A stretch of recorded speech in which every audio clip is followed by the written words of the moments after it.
ఏదో లేదు ఏదో లేదని ఏడిచేవాళ్ళు కొన్ని కోట్ల మంది ఉండొచ్చు, కానీ 2 కళ్ళు పరమేశ్వరుడు ఇచ్చారని చాలు మహదైశ్వరుడు. ఆ 2 కళ్ళు ఉండబట్టి మనం పొందినటువంటి ఐశ్వర్యంతో పోలిస్తే 2 కళ్ళు లేని వాడి జీవితం ఎంత భయంకరంగా ఉంటుందో, వినలేని వాడి జీవితం ఎంత భయంకరంగా ఉంటుందో, మాట్లాడలేని వాడి జీవితం ఎంత భయంకరంగా ఉంటుందో. పరమేశ్వరుడు చూసే శక్తిని, వినే శక్తిని, మాట్లాడే శక్తిని ఇన్నిటిని మనకు అనుగ్రహించాడు. మిగిలిన వాళ్ళతో పోలిస్తే మనం చాలా తృప్తిగా జీవితాన్ని గడపడానికి కావలసినటువంటి వ్యవస్థని ఈశ్వరుడు చేకూర్చాడన్న భావన కలగగానే మన యందు భక్తి పతనము కాదు. బృహదశ్వుడు అన్న మహర్షి ధర్మరాజు గారి దగ్గరికి వచ్చి నలోపాఖ్యానాన్ని వివరించాడు. ఆ నలోపాఖ్యానాన్ని వివరణ చేసినటువంటి కారణం చేత ధర్మరాజు గారికి 2 ప్రయోజనాలు సమకూడే. ఒకటి, నలుడు ఏ జూదంలో ఓడిపోయాడో, ఏ కలిపురుష ప్రవేశం చేత ఆయన ధర్మాన్ని కొద్దిగా మరిచిపోయి వైక్లభ్యాన్ని పొందవలసి వచ్చిందో అటువంటి కలిదోష నివారణకి సంబంధించినటువంటిది నలోపాఖ్యానం. దాని చేత ధర్మరాజు గారికి ఉన్న సమస్త పాపములు నశించే, ఎక్కడైనా ఏమైనా ఉంటే. ఇక రెండవది, ఏ అక్షహృదయాన్ని ఉపదేశం పొందిన తర్వాత నలమహారాజు గారు మళ్లీ తన సామ్రాజ్యాన్ని తాను గెలుచుకోగలిగాడో, ఏ అక్షహృదయాన్ని ఉపదేశం పొందిన తర్వాత అవతల వారి యొక్క పన్నాగం సాగదో అటువంటి అక్షహృదయాన్ని బృహదశ్వుడు అనబడేటటువంటి మహర్షి ధర్మరాజు గారికి ఉపదేశం చేశాడు.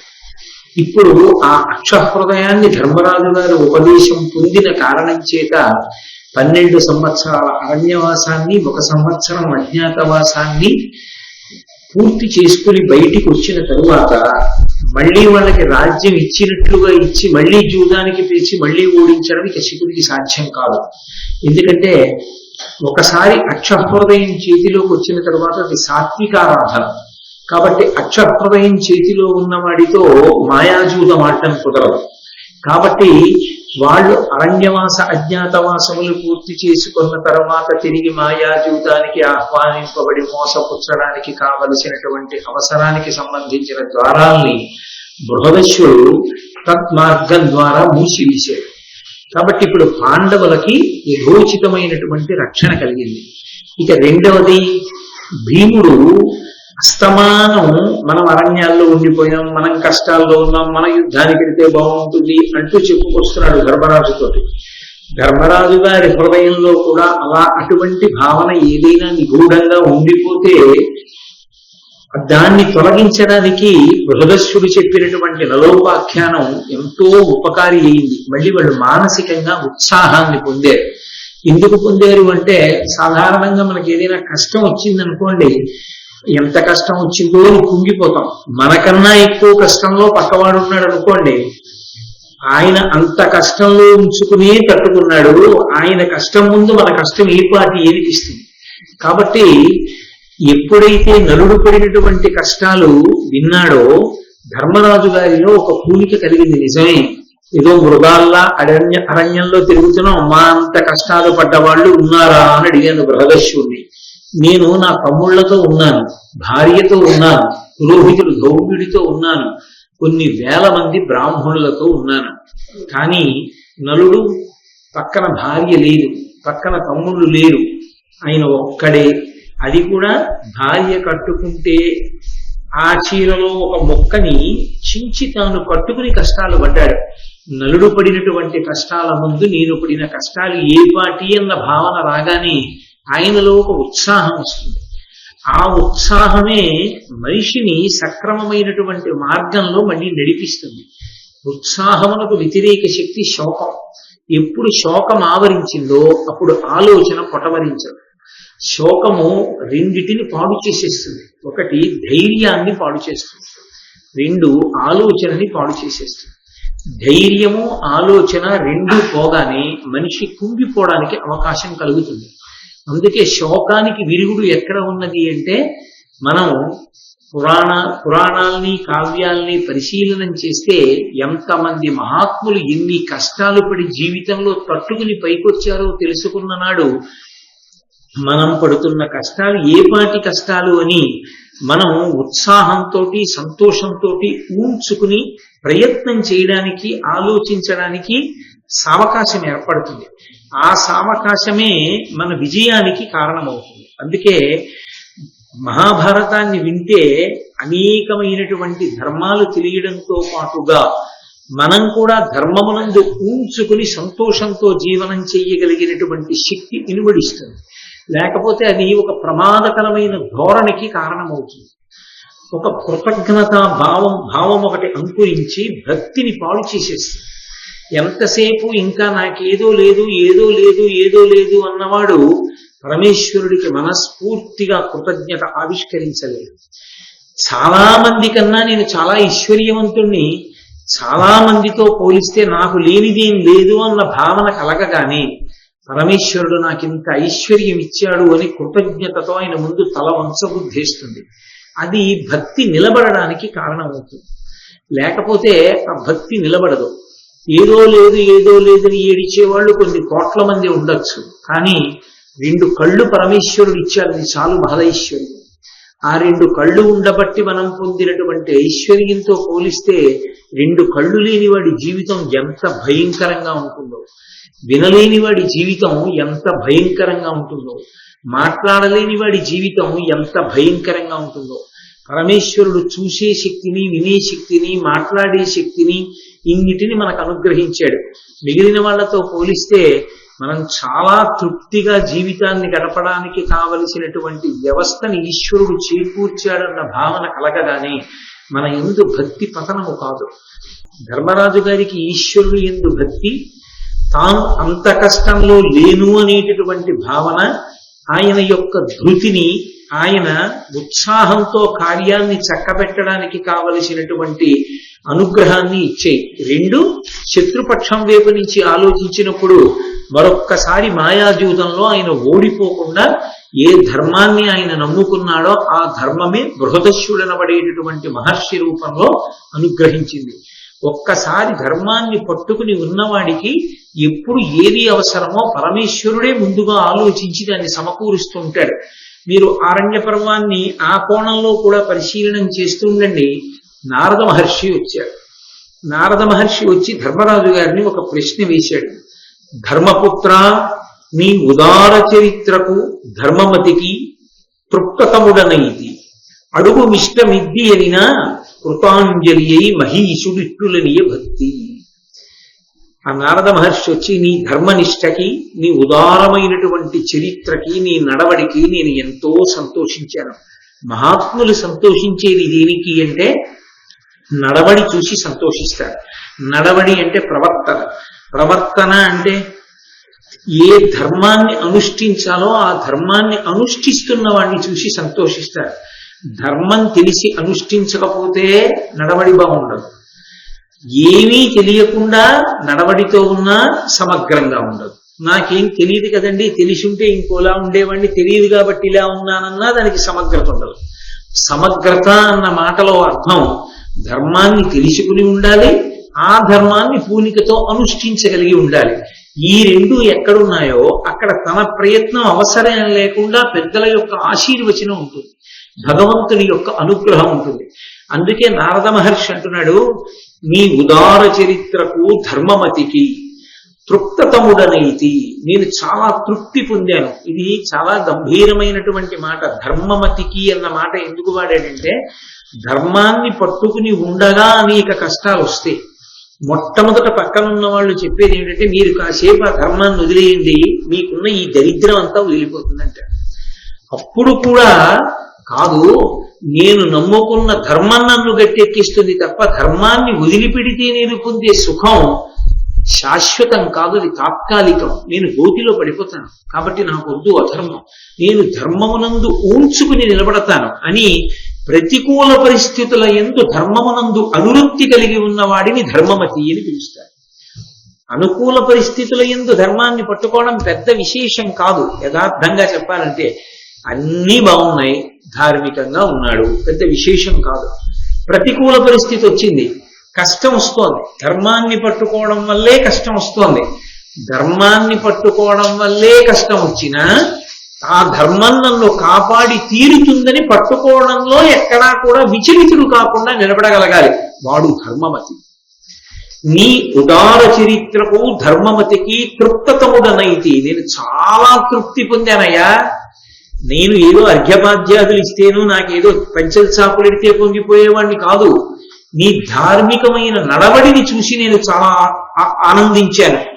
అడుగు ఇష్టమిద్ది ఎనిన కృతాంజలి అయి, నీకు ఏది ఇష్టమో, ఏది అడగాలనుకుంటున్నావో అది అడుగు, నిన్ను నేను అనుమతిస్తున్నాను అంటే కృతాంజలి అయి, అడగమన్నారు కదా, తనని పొగిడారు కదా అని యథేచ్ఛగా అడగకుండా 2 చేతులొగ్గి అంజలి ఘటించిన వాడై పరమ వినయంతో మహీషుడిట్టులనియ భక్తి. ధర్మరాజు గారు పరమభక్తితో అడుగుతున్నాడు. ఒక చిన్న పద్యాన్ని నన్నయ్య గారు ఇస్తే మీరు ఆ పద్యాన్ని బాగా పరిశీలనం చేస్తే మీకు ధర్మరాజు గారు ఎంత వినయ విధేయతలతో నిలబడ్డాడో, నారదుడి ముందు ఎంత భక్తితో నిలబడ్డాడో అసలు ఆ పద్యం చదువుతున్నప్పుడు మీకు ఒక ప్రత్యక్ష ప్రసారం జరుగుతుంది. మీకు మనసులో ఆ ధర్మరాజు గారు నిలబడినటువంటి వినయంతో కూడుకున్న తీరు కనపడుతుంది. కాబట్టి నారదుడు ధర్మరాజు గారితో అన్నాడు, ధరణి ప్రదక్షిణంబుగా ముదంబున గృమ్మరి తీర్థసేవనాపరులగుచున్న ధన్యులు శుభస్థితి నిట్టి ఫలంబు నందగాంతురు బహుతీర్థ కీర్తనముతో నిరింగింపము దీని నావుడున్ నరవరుడైన పార్థునకు నారదుడిట్లని చెప్పి ప్రీతితో. వెంటనే ధర్మరాజు గారు నారద మహర్షిని ఉద్దేశించి అన్నారు, ఈ భూమండలాన్ని ప్రదక్షిణయుతంగా లేదా ప్రదక్షిణంగా అనేక ప్రాంతాలలో ఉన్నటువంటి విశేషమైనటువంటి తీర్థయాత్రా స్థలాలకి వెడుతూ ఉంటారు. నేను తీర్థయాత్రకి వెడుతున్నాను అంటూ వెడుతూ ఉంటారు. 1 కాదు 2 కాదు. ఈ ధరణి యందు అటువంటి ప్రదేశములు ఎన్నో ఉన్నాయి. ఆ ప్రదేశాలకన్నిటికీ వెళ్ళి వస్తూ ఉంటారు. దాని వలన ఎటువంటి శుభస్థితి కలుగుతుంది, ఆ తీర్థయాత్రకి వెడితే వచ్చేటటువంటి ఫలం ఏమిటి అసలు, ఇది చెప్పేటప్పుడు నాకు తీర్థయాత్రకి వెళ్ళడం అనేటటువంటి దాని వలన విశేష ఫలం ఉంటుందనేటటువంటిది సువ్యవస్థితమైనటువంటి విశేషం. అందులో అనుమానం నాకుండి కాదు మిమ్మల్ని అడుగుతున్నది, అది ఖచ్చితంగా ఫలవంతమే. కానీ అది ఎందుచేత ఫలవంతమైంది? తీర్థయాత్ర అసలు న్యాయంగా అభ్యున్నతి హేతు ఏమిటి? ఏకాంతంలో కూర్చుని అంతర్ముఖుడవడమే పరమాత్మ దర్శనానికి మార్గం. భక్తి యొక్క వ్యగ్రతకి అర్థం ఏమిటంటే ఏకాంతాన్ని అపేక్షించడం. అసలు నిజంగా భక్తిలో పండుతున్నాడు అని గుర్తు ఏమిటంటే ఎక్కువ మందితో కలవడాన్ని ఇష్టపడరు, ఒక్కడు ఉండడానికే ఇష్టపడతాడు. చాలా మందితో కలవడం ఒక్క విషయం మీద ధ్యానం పెట్టడానికి ప్రతిబంధకం. కాబట్టి అందరూ అరణ్యానికి ఎందుకు ఎడతారంటే మహర్షులు, వాళ్ళు ఏకాంతమనందు భగవంతుని యొక్క దర్శనంలో ఓలలాడుతుంటారు. అంబుజోదర దివ్య పాదారవింద చింతనామృతపాన విశేషమత్త చిత్త మీరీతి ఇతర విషయంబు చేరనేర్చు వినుత గుణశీల మాటలు వెయ్యునేలా అంటాడు ప్రహ్లాదుడు. ఏకాంతాన్ని అభిలషించడానికి ఉండే కారణం అది. అందుకే భాగవతుల్ని సంతోష పెట్టడము అన్న మాటకు అర్థం ఏమిటంటే భాగవతుల దగ్గరికి వెళ్ళి ఎక్కువగా వాళ్ళని ఇబ్బంది పెట్టకుండా ఉండడమే దానికి అర్థం.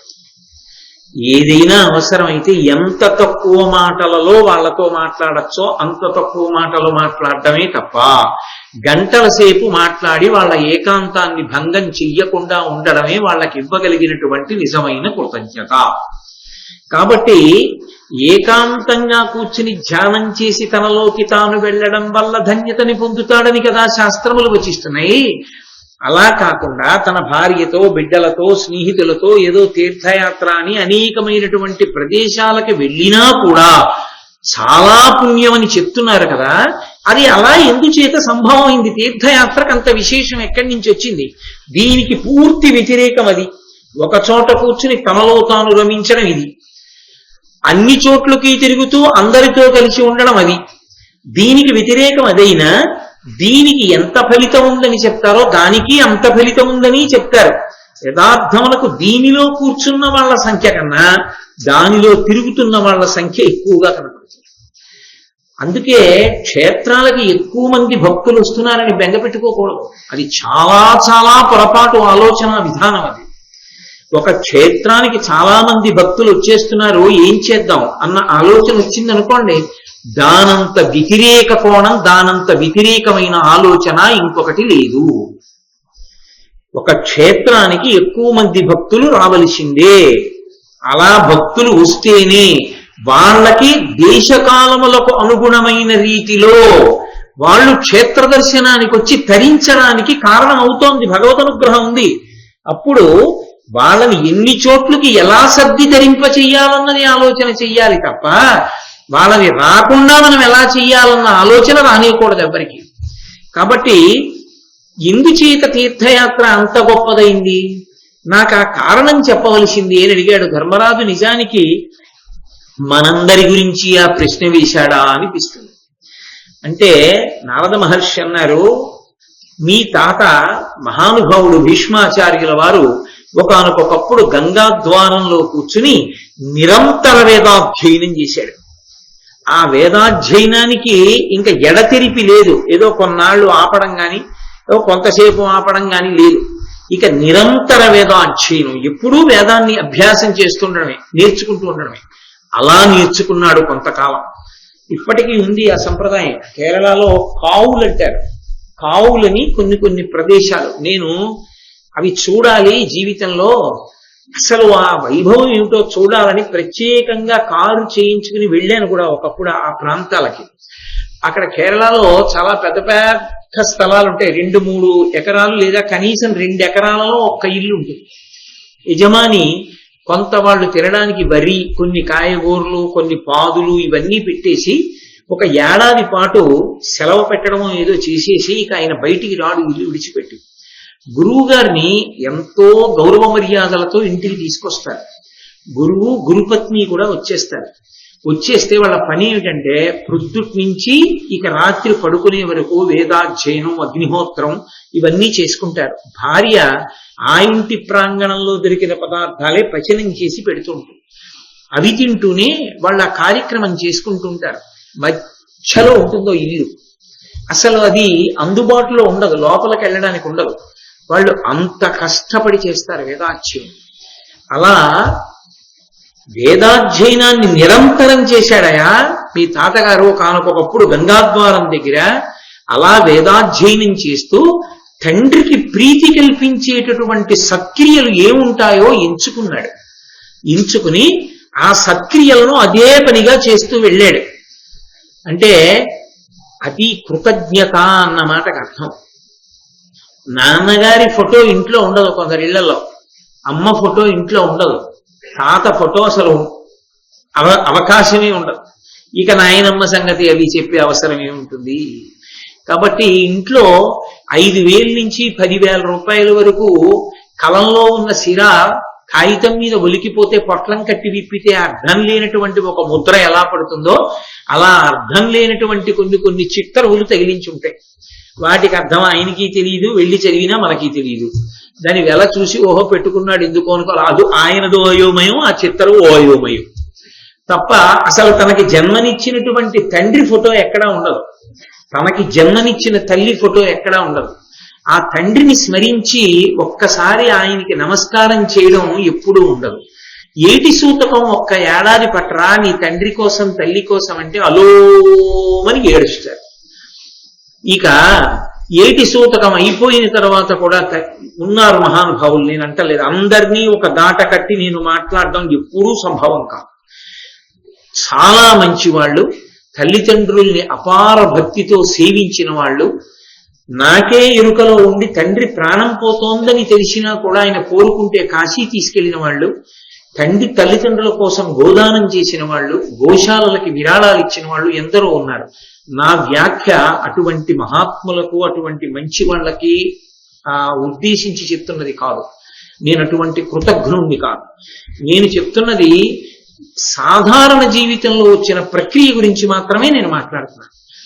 ఆ తండ్రి గురించి ఏటి సూతకం అయిపోయిన తరువాత కూడా మా నాన్నగారు నాకు ఈ శరీరాన్ని ఇచ్చాడని గుర్తు పెట్టుకుని 365 రోజుల్లో ఒక్కరోజు తండ్రి కోసం ఏదో ఒక అమావాస్య, కనీసంలో కనీసం పితృపక్షం, మహాలయ పక్షంలో వచ్చేటటువంటి అమావాస్య తిథిని కేవలం తన పితరుల కోసమే వెచ్చించడం. ఆ విషయంలో నిజంగా ఆంధ్రదేశం నేను ఇలా అన్నందుకు నేను క్షమింపబడదని కాక సిగ్గుతో తలంచుకోవాలి. ఎందుచేత నేను ఈ మాట అంటున్నానంటే, మీరు వెంకటాచలాన్ని నిదర్శనంగా తీసుకోండి. తిరుమల మహాలయ పక్షంలో ఒక్క తమిళ దేశం నుంచి ఒక్కడు రాడు. మహాలయ పక్షంలో మీరు తమిళ దేశం వెళ్ళి చూడండి, వాళ్ళందరూ కూడా పితృపక్షం అంతా పితృదేవతల కోసమే కేటాయిస్తారు. వాళ్ళు తీర్థయాత్రలు దేవాలయాలు ఎక్కడికి వెళ్ళరు. వాళ్ళు పితృదేవతల్ని ఉద్దేశించి మాత్రమే చేస్తారు ఆ సమయం. ఆఖరికి వీధుల్లో కూడా చేసేస్తారు, అంత పూనికతో చేస్తారు.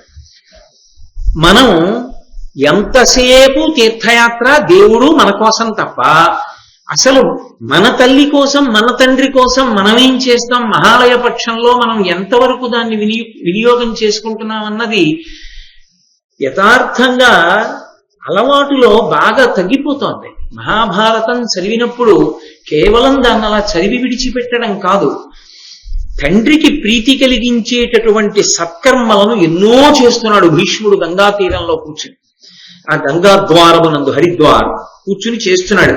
చేస్తుంటే పులస్త్య మహర్షి వచ్చాడు, మహానుభావుడైన బ్రహ్మమానస పుత్రులలో ఒకడు.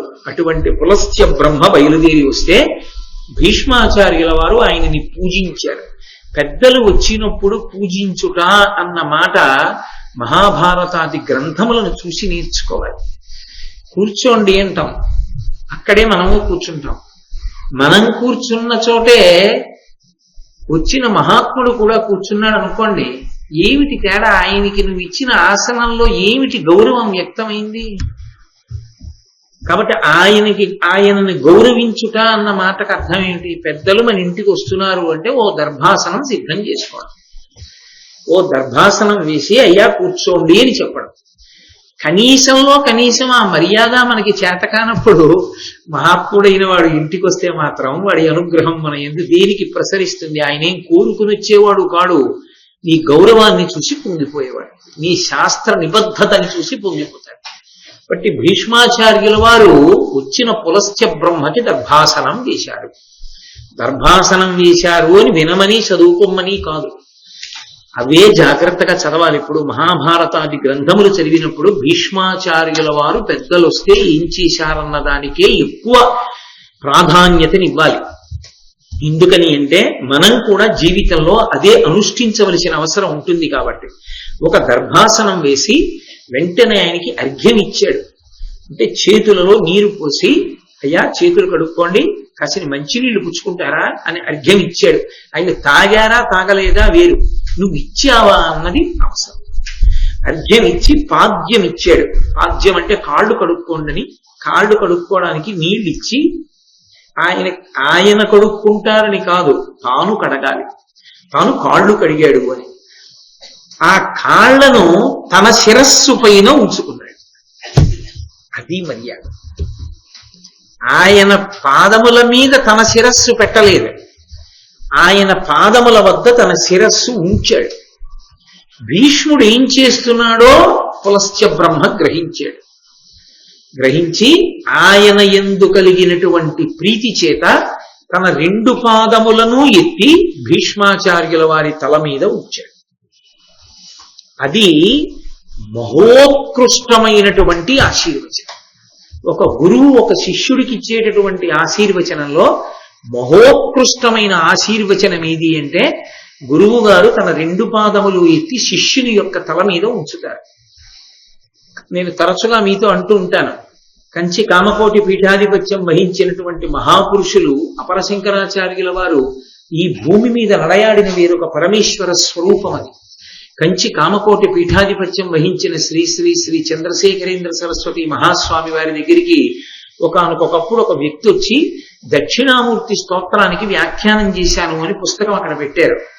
ఆయన అలా పేజీలు తిప్పి చూశారు, ఇది సంస్కృత భాష్యం. వెంటనే ఆయన ఎంతో ఆనందించి ఆయన ఇలా రమ్మన్నారు. వచ్చి తల ఉంచాడు. ఆయన రెండు కాళ్ళు ఎత్తి ఆయన శిరస్సు మీద ఉంచి, నీకు కావలసినంతసేపు ఉంచుకో. అంతకన్నా కటాక్షం ఇంకొకటి ఉండదు. అందుకే గురువు గారికి మానసికంగా నమస్కారం చేసినప్పుడు కూడా అత్యద్భుతమైన నమస్కారం ఏది అంటే గురువు గారు తన పాదములను మన తల మీద పెట్టినట్టుగా భావన చేసి నమస్కరించారు. అది అభ్యున్నతి హేతు, వినయమునకు పరాకాష్ఠ. మహాభారతం పంచమ వేదం, 4 వేదముల తర్వాత 5వ వేదం అంత ప్రఖ్యాతి వహించింది. అందులో చెప్పబడని అంశం లేదు అనుష్ఠానం గురించి. అందుకే అంత ప్రత్యేకంగా మాట్లాడుతున్నాడు నారదుడు. ప్రతి ఇంత చిన్న చిన్న విషయాలు కూడా తీర్థయాత్ర గురించి ఆయన అడిగితే భీష్మాచార్యుల వారు నమస్కారం ఎలా చేశాడో చెప్పడానికి అంత కష్టపడవలసిన అవసరం ఏంది? అంటే అనుష్ఠాన సంబంధ విషయం. కాబట్టి ఆయన వచ్చినటువంటి పులస్త్య బ్రహ్మ తన 2 పాదములను భీష్ముని యొక్క తల మీద ఉంచాడు. అలా ఎంతసేపు ఉంచుతాడు? పాదాలు తీసేస్తాడుగా, లేస్తాడుగా. లేచిన తరువాత ఇప్పుడు మళ్ళీ ఆ లేస్తున్నప్పుడు తన కుడి మోకాలు ఒక్కటి భూమి మీద ఉంచి ఎడమ మోకాలు పైకెత్తి వంగి నమస్కరించాడు. అది పరమ వినయంతో చేసేటటువంటి నమస్కారం. కాబట్టి కుడి మోకాలు భూమిపై ఉంచి మోకరిల్లి భీష్ముడు ఆయనతో మాట్లాడడం ప్రారంభిస్తూ, మీ సేవకుడు మీ దగ్గర ఉన్నాడు. రామచంద్రమూర్తి కూడా వశిష్ఠ మహర్షి దగ్గర ఇదే మాట, విశ్వామిత్ర మహర్షి దగ్గర ఇదే మాట అంటారు. కింకరవు సమపస్థితవు, నీవు కింకరులము నీ వద్ద ఉన్నాము అంటారు. నీ సేవకులం మేమున్నాం. ఎందుకని? లోకంలో ఎవరైనా చెప్తే సలహా, గురువు గారు చెప్తే ఆజ్ఞ. గురువు గారు నేను ఆజ్ఞాపిస్తున్నాను అనక్కర్లేదు. గురువు గారు ఏదైనా పిలిచి చెప్పారు అంటే ఖచ్చితంగా అది అభ్యున్నతికారకమైతేనే చెప్తాడు తప్ప అలివిమాలిన మాటలు, అక్కర్లేని విషయాలు ఆయనకి సంబంధం ఉండకూడదు. అది అవతల తన శిష్యులకు అభ్యున్నతికారకమే, అది వాళ్ళని ఉద్ధరిస్తుంది, వాళ్ళకి చాలా ఉపకారం చేస్తుంది అనుకుంటేనే చెప్పాలి. కాబట్టి మీ సేవకుడు సిద్ధంగా ఉన్నాడు అంటే మీరు ఆజ్ఞాపించండి ఏం చెయ్యాలో నేను చేస్తాను అంటే, నేను చాలా ప్రీతి చెందానయా భీష్మ నీ ప్రవర్తనకి, ఏమడగాలనుకుంటున్నావు అడుగు అన్నాడు పులస్త్య బ్రహ్మ. అప్పుడు ధర్మరాజా, నారదుడు చెప్తున్నాడు, ఇప్పుడు నువ్వు నన్ను ఏమడిగావో అదే మీ తాతగారు పులస్త్య బ్రహ్మను అడిగాడు. అంటే ఆ వంశంలో ఇలాంటి మంచి ప్రశ్నలు వేసే అలవాటు ఉందన్నమాట. అలా ప్రవర్తించడం ఆ వంశ లక్షణం.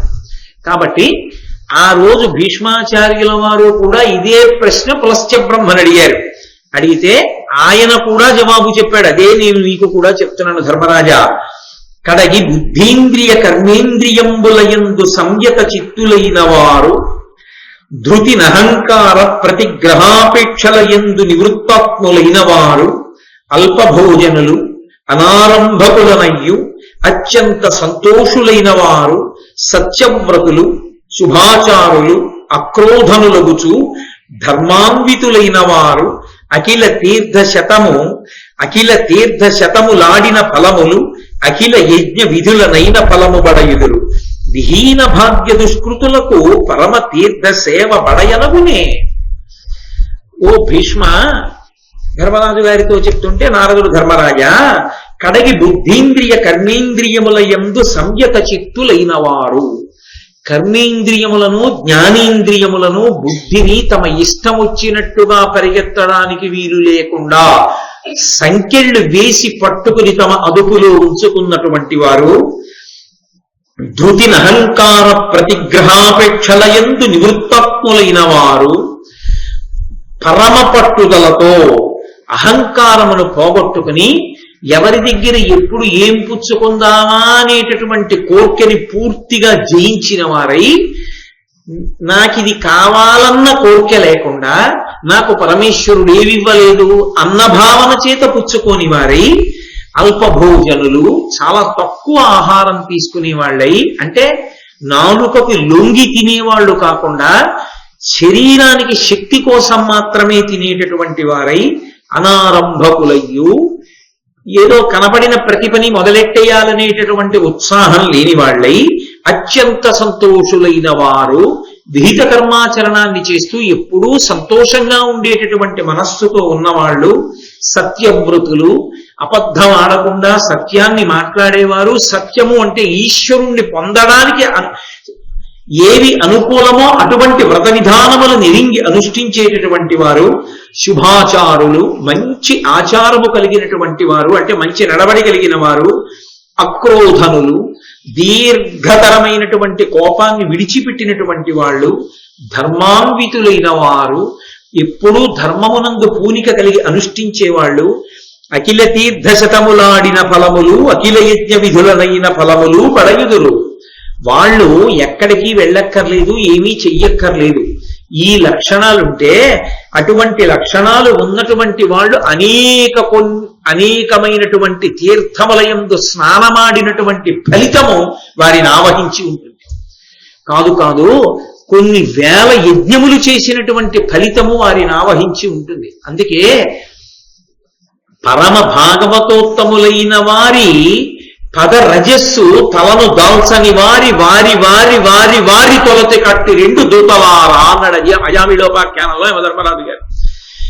తీర్థయాత్రల యొక్క సారమంతా ఎక్కడుంటుంది అంటే పరమ భక్తి తత్పరులైన వారి యొక్క పాదము అడుగున ధూళి రూపంలో అంటుకుని ఉంటుంది. అందుకే వారి పాదములకు అంటి ఉన్న రజస్సు తల మీద జల్లుకుంటే అనేకమైన తీర్థయాత్రలు చేసిన ఫలితం వస్తుంది.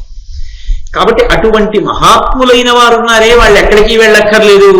వాళ్లే యజ్ఞం చేసిన ఫలితాన్ని, తీర్థయాత్రలు చేసిన ఫలితాన్ని పొందుతారు. కానీ విహీన భాగ్య దుష్కృతులకు చేసినవన్నీ దోషభూయిష్టమైన పనులు, దానివల్ల పాపభూయిష్టమైన జీవనం. ఐశ్వర్యమా? లేదు. దరిద్రుడు కాబట్టి ఎక్కడికి వెళ్ళలేడు. పోనీ యజ్ఞయాగాది క్రతువులకి వెడతాడా? తన పాపం తనకి అడ్డొచ్చి ఎవరో చేస్తున్నా చూడ్డానికి వెళ్ళడం. కాబట్టి ఇప్పుడు అటువంటి వాడికి సద్గతి ఎక్కడి నుంచి కలుగుతుంది? అటువంటి వాడికి ఉన్న తేలికైన మార్గం శాస్త్రము ఈశ్వరుడు అందించింది ఏమిటో తెలుసా? తేలికగా తరించడానికి మార్గం మనసు నిగ్రహించలేనివాడు, బ్రతకడానికి మాత్రమే తినగలిగినవాడు, నిత్య సంతోషంతో ఉండగలిగినవాడు, కర్మేంద్రియ జ్ఞానేంద్రియములు, బుద్ధి, మనస్సు, చిత్తము, అహంకారము అనేటటువంటి వాటిని తన వశం చేసుకున్నవాడు కాలేకపోతే క్రతుఫలములు పడయగ దుర్గతులకు దొరకొనదు, తీర్థ గమనంబున తత్క్రతు ఫలములందుదురు దుర్గతులును. ఇది మునుల మతము కౌరవ వృషభ. ఓ కౌరవ వృషభ, ఓ ధర్మరాజా, ఎందుకు తీర్థయాత్ర చేస్తారు అంటే యజ్ఞయాగాది క్రతువులు అందరూ చెయ్యలేరు. అందరూ చెయ్యలేకపోవడానికి రెండు కారణాలు. ఒకటి పాపము, రెండు దరిద్రుడయ్యుండుట, దాన్ని చేయడానికి కావలసినంత ఐశ్వర్యం ఉండకపోవడం. ఇప్పుడు కాబట్టి వాళ్ళు ఆ ఫలితాన్ని పొందలేరు. దుర్గతులకు దొరకొనదు, వాళ్ళు అటువంటివి చెయ్యలేరు. కాబట్టి వాళ్ళు ఎలా తరించాలి? అనేకమైన యజ్ఞములు, అనేకమైన యాగములు చేసిన ఫలితాన్ని ఇక వాళ్ళ జీవితంలో వాళ్ళు పొందలేరా? ఇక అసలు నేను యజ్ఞం చేశాను, నేను యాగం చేశానన్న ఫలితాన్ని పొందే అవకాశం వాడికి లేదా? అందరికీ అందరూ పడిపోయి ఉండిపోవలసిందేనా? ఎవరో ఎక్కడో ఒక్కడ చేస్తారు యజ్ఞం, ఎవరో చేస్తారు యాగం తప్ప మిగిలిన వాళ్ళు చెయ్యలేకపోయిన వాళ్ళు ఎవరున్నారో వాళ్ళందరూ మేము ఇక చెయ్యలేమో, మా అవకాశం లేదని తరించలేక ఉండిపోవలసినదేనా? ఇది ధర్మరాజు గారి ప్రశ్నకున్నటువంటి విలువ. ఇప్పుడు ధర్మరాజు గారు అడిగిన ప్రశ్న వల్ల, జవాబు వలన ఎవరు సంతోషం పొందాలి? మనందరమే. ఇప్పుడు యజ్ఞయాగాదులు చెయ్యలేని వాళ్ళని ఉద్ధరించడానికి పరమేశ్వరుడు తేలిక మార్గంగా దేన్ని ఇచ్చాడో చెప్తున్నాడు. తీర్థగమనంబున తత్క్రతు ఫలములందుదురు దుర్గతులును, ఇది మునుల మతము కౌరవ వృషభ. ఎంతటి పాపం చేసిన వాడు, ఎంత దరిద్రుడు కూడా యజ్ఞయాగాది క్రతువులను చేసినటువంటి మహాఫలాన్ని పొందాలి అంటే తీర్థయాత్రకి వెళ్ళి తీర్థ స్నానము చేయుటయే. తీర్థాలు ఉంటాయి, బోలెడన్ని తీర్థాలు ఉంటాయి. ధర్మరాజు గారు ప్రశ్న అడిగాడు, నాకు ఫలం చెప్పి విడిచిపెట్టడం కాదు, ఈ భూమండలం మీద తప్పకుండా స్నానం చెయ్యవలసినటువంటి తీర్థములను గురించి కూడా నాకు చెప్పని అడిగాడు. కాబట్టి తీర్థయాత్ర ఎందుకు వచ్చింది? నువ్వు చెయ్యలేకపోయిన దాని ఫలితాన్ని దీని వలన పొందవచ్చు. అదేమిటండి, స్నానానికి ఎంత ఫలితం వస్తుందా? వస్తుంది. వేదం కూడా నిర్ధారించింది. అంగిరసాది మహర్షులు యజ్ఞయాగాది క్రతువులు చేసి ఉత్తమగతులను పొంది వెళ్ళిపోతూ వారి యొక్క శక్తినంతటినీ కూడా కొన్ని స్థలముల యందు నిక్షేపించారు. అవి తీర్థములయ్యి. అక్కడికి వెళ్ళి స్నానం చేస్తే యజ్ఞం చేశాడన్న ఫలితం ఇస్తారు.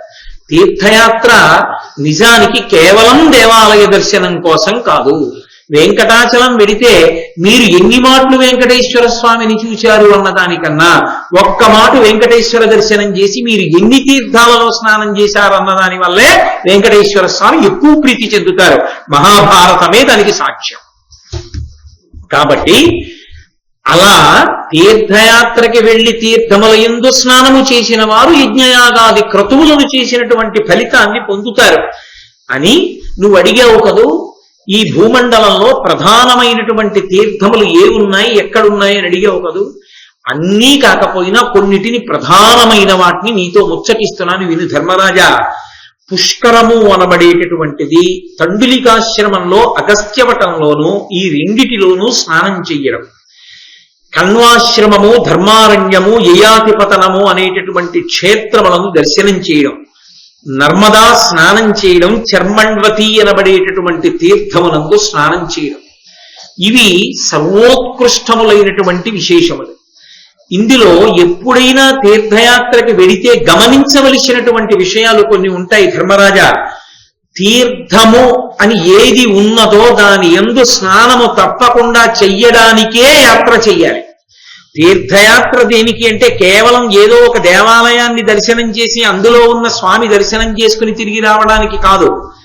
అక్కడ ఏ ఏ తీర్థములు ఉన్నాయో తెలుసుకుని కనీసం ఒక్క తీర్థంలోనైనా స్నానం చేస్తేనే తీర్థయాత్ర. అసలు నిజానికి అది దైవ దర్శన యాత్ర కాదు, అది తీర్థయాత్ర. అంటే స్నానము ముఖ్యమైన ఫలితంగా ఉంటుంది. కాబట్టి తీర్థమునందు స్నానం చెయ్యాలి.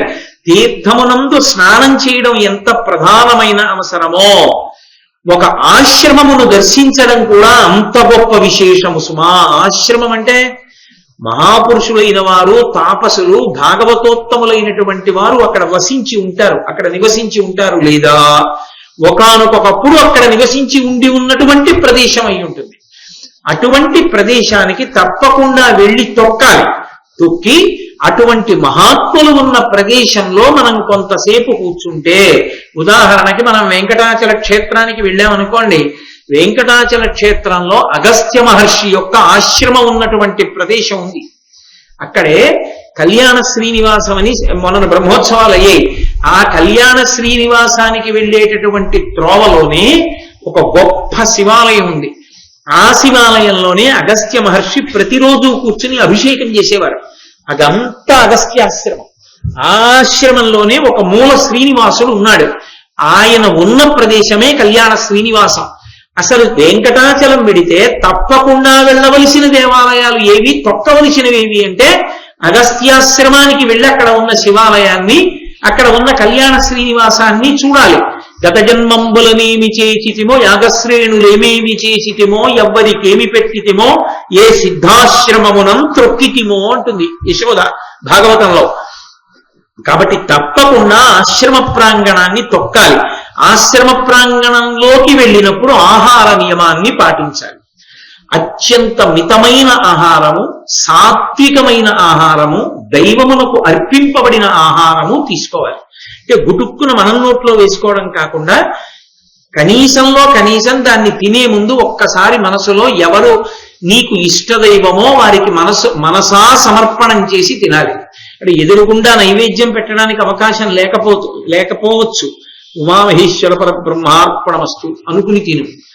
నామరూపాలతో ఏముంది, నీకు అలా అనడం ఇబ్బంది అయితే నీకు ఇంకొక రూపం ఇష్టమైతే లక్ష్మీనారాయణ పరబ్రహ్మార్పణమస్తు అని చక్కగా ఆ పదార్థాన్ని మితంగా సేవించి ఆశ్రమవాసం చెయ్యి. ఆశ్రమంలో కూర్చుని మహాత్ములు తిరుగాడినటువంటి ప్రదేశంలో తిరుగు, అక్కడ ఉండు. అందుకే కంచికామకోటి పీఠాధిపత్యం వహించిన పరమాచార్య స్వామి ఎప్పుడూ ఒక మాట చెప్పేవారు, మీ జీవితంలో తప్పకుండా ఒక అలవాటు చేసుకోండి.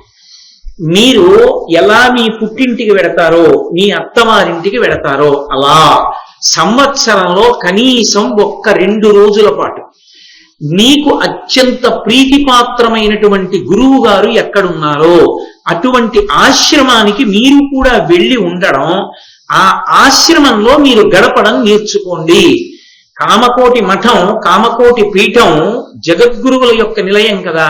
కాబట్టి రండి, వచ్చి 2 రోజులు ఉండండి అంటుండేవారు. అది మనుష్య జీవితానికి అవసరం. అది కామకోటి కావచ్చు, శృంగగిరి కావచ్చు. శృంగేరి వెళ్ళొచ్చు, ఆ శృంగేరి జగద్గురు పీఠం. పరమాచార్య చెప్పింది గురువులు ఉన్న స్థానానికి వెళ్ళి అటువంటి పవిత్రమైన ఆశ్రమములయందు శంకర భగవత్పాదుల వంటి మహాపురుషులు స్థాపించినటువంటి పీఠములవి. అటువంటి పీఠ ప్రాంగణములకు వెళ్ళి వాసం చెయ్యాలి. గొప్ప గొప్ప ఆశ్రమాలు ఉంటాయి. బ్రహ్మజ్ఞానులు నివసించిన భూములు, భగవాన్ రమణులు తిరిగాడినటువంటి ప్రదేశం తిరువణ్ణామలై రమణాశ్రమం. అటువంటి వాటి చోటికి వెళ్ళి తన బిడ్డలతో కలిసి 1-2 రోజులు అక్కడ కూర్చోవడం, భగవన్ సేవ చేయడం, భాగవత సేవ చేసుకోవడం, మౌనంగా ఉండడం, చక్కగా ఏదో పవిత్ర గ్రంథాన్ని 1-2 రోజులు అక్కడ చదువుకుని రావడం అలవాటు చేసుకోవాలి. కాబట్టి ఆహారమునందు అత్యంత జాగ్రత్తతో తీర్థయాత్ర చేసేటప్పుడు తీర్థ స్నానమును ప్రధానముగా స్వీకరించి ఆశ్రమ ప్రాంగణం ఎక్కడుందో తెలుసుకుని ఆశ్రమానికి వెళ్ళి ఆ ఆశ్రమంలో ఆహార నియమం పాటిస్తూ పెద్దలు నడిచినటువంటి చోట ఆ రజస్సు, ఆ ధూళి మన మీద పడేటట్టుగా మనని మనం సుశిక్షితులం చేసుకోవాలి అని ఈ భరతఖండమునందు తప్పకుండా స్నానము చెయ్యవలసినవి కనీసం పేర్లైనా వినవలసినటువంటి తీర్థములు పింగము, ప్రభాస తీర్థము, వరదాన తీర్థము, పిండాకర తీర్థము, శంకు కర్ణేశ్వర తీర్థము, వసుధార, వసుసరం, సింధూత్తమ, బ్రహ్మతుంగ, శ్రీకుండం, విమల తీర్థం, బడబ, దేవిక, శిశయానము, కురుక్షేత్రము, నైమిష తీర్థము,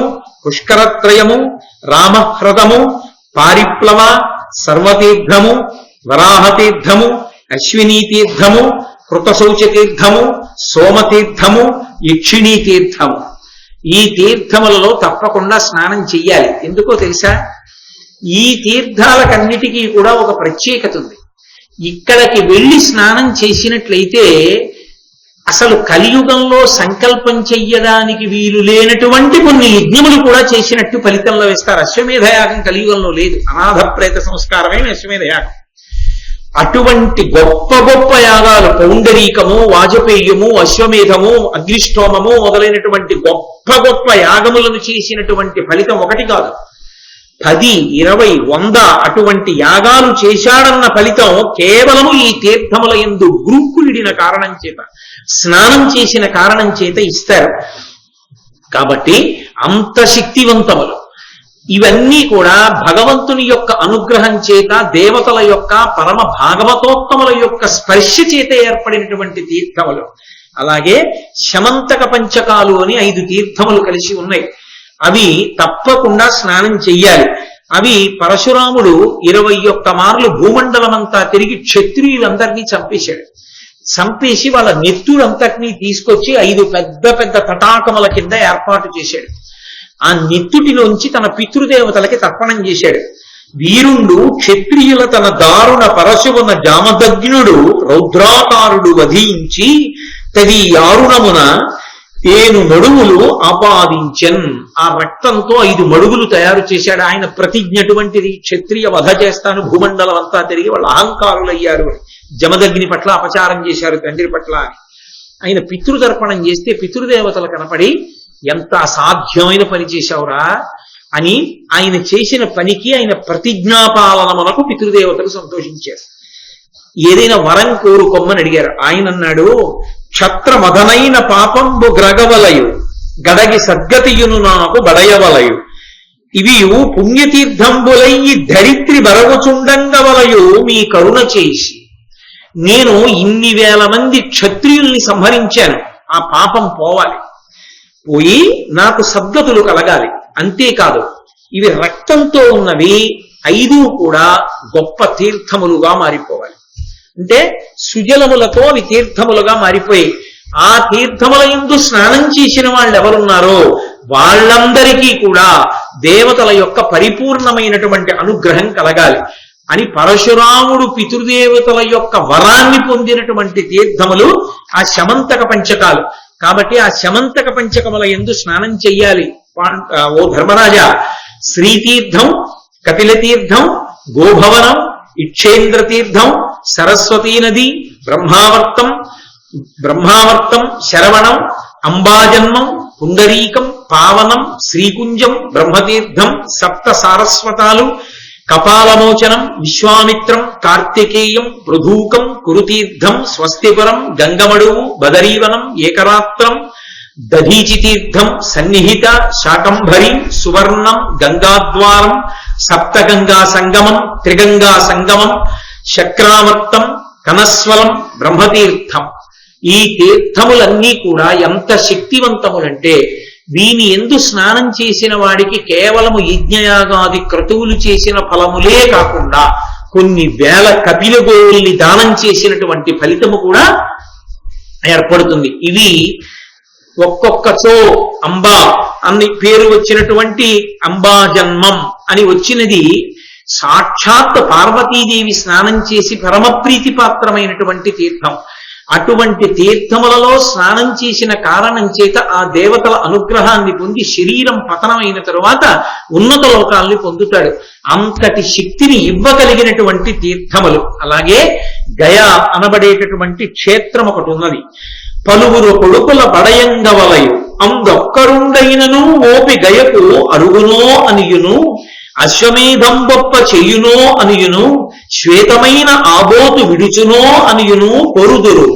అనవజ్జులైన గృహస్థులట్టి గయకేగి ఉభయ పక్షముల వసించిన కడు పుణ్యులు ఉభయ పక్షముల వారినుద్ధరింతురు. అంద యోగి పిండమిడిన వారు అనగా పితృదయను కృతార్థులగుదురు. అందు ఫల్గుతీర్థమాడిన వారికి పరమసిద్ధితో శుభంబు పెరుగు. ఓ ధర్మరాజా, లోకంలో ప్రతి గృహస్థు ఒక కోరిక కోరుకుంటాడు.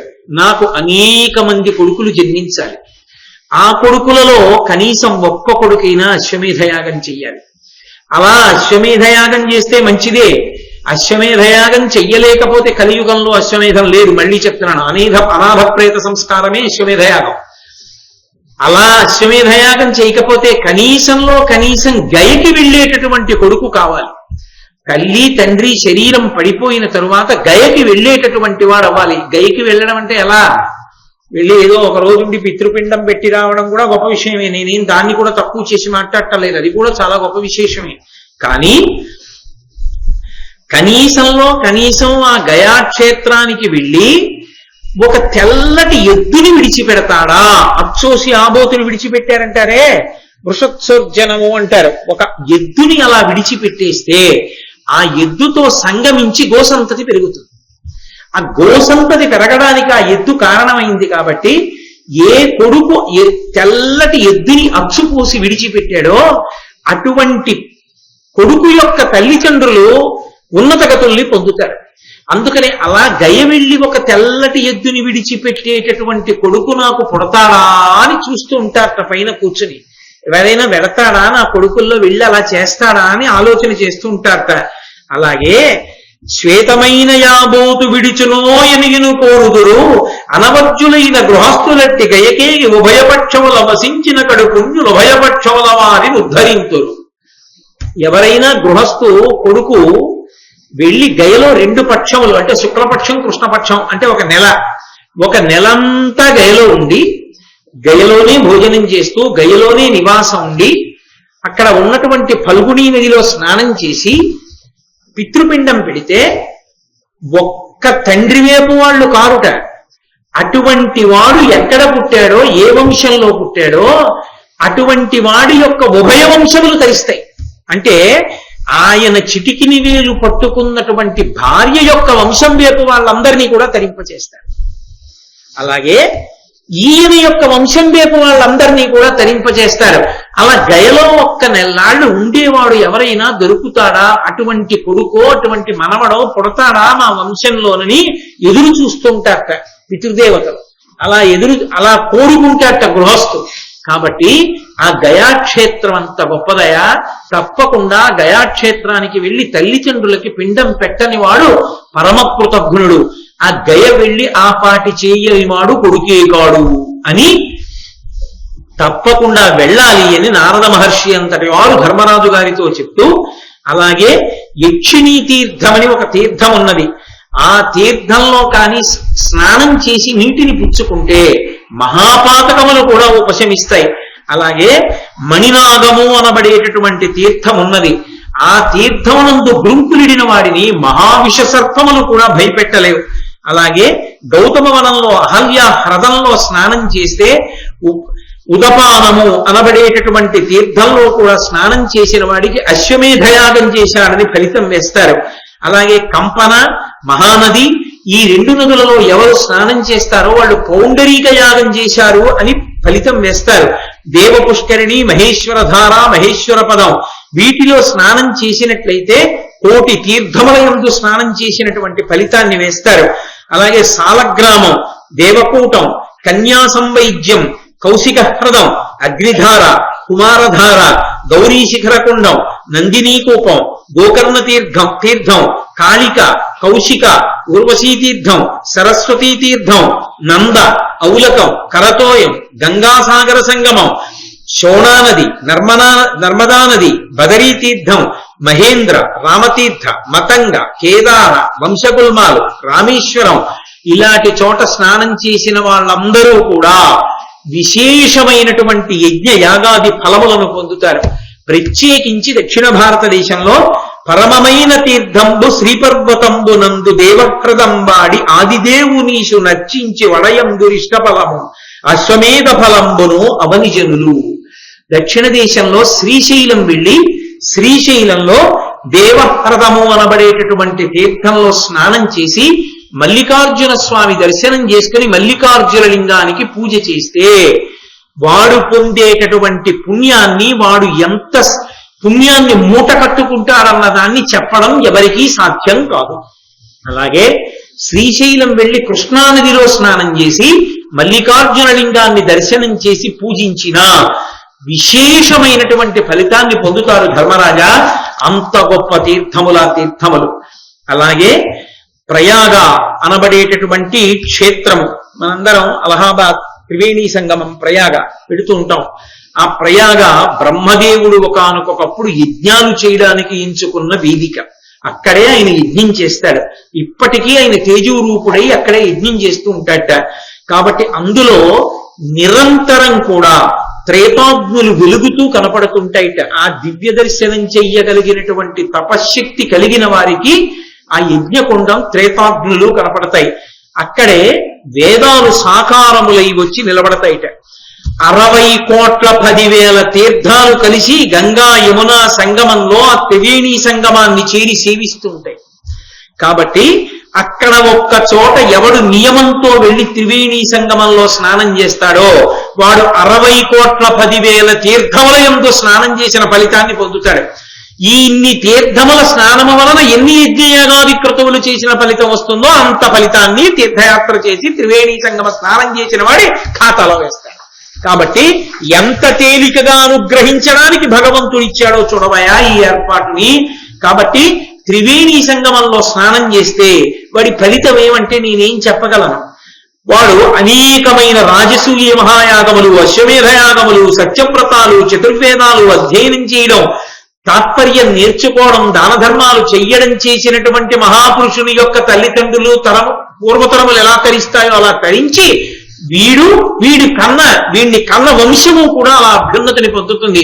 అంత గొప్ప గొప్ప క్షేత్రములయ్యా ఇవి అని చెప్పి నారదుడు ధర్మరాజుతో ఒక మాట చెప్పాడు.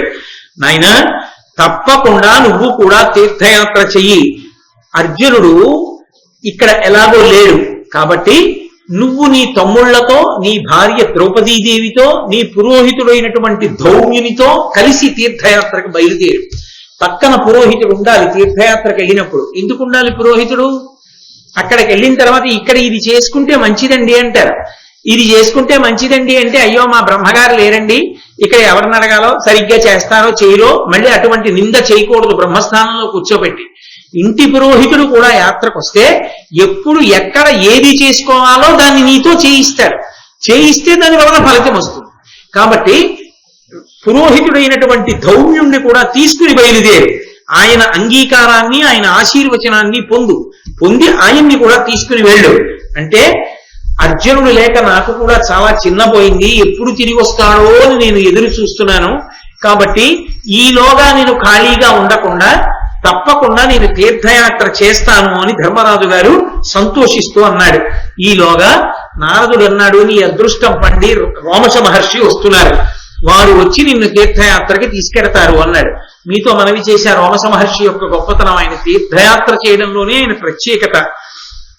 ఆయన వచ్చి ధర్మరాజు గారితో అన్నాడు, ఈశున నీశు దొట్టి సుడిలెల్ల నభీష్టవరంబులిచ్చుటం చేసి కృపార్థుడైన కురుసింహము ఊర్జిత శౌర్యునర్జునున్ భాసురతేజు విశ్వ పరిపాలకుడైన మహేంద్ర తోడనే కాసనమెక్కియున్న మహిమాస్పదు ఇంద్ర తనూజు చూచితిన్ బలవంతులైన భీష్మాదుల నర్జనుడొచ్చు నుర్జితుండై మరి పోరుల కర్ణుండు పదారవకలకు సమానుండు కాడు కవ్వడితోడన్.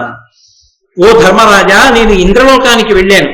నేను ఇంద్రలోకానికి వెడితే అక్కడ మీ తమ్ముడైనటువంటి అర్జునుడు దేవేంద్రుడి యొక్క ఆసనం మీద అర్ధసింహాసనాన్ని అలంకరించి కూర్చుని ఉండగా నేను చూశాను. పరమేశ్వరుడితో పోటీపడి దేవతలందరూ ఆయనకి అస్త్రబలాన్ని ఇచ్చారు.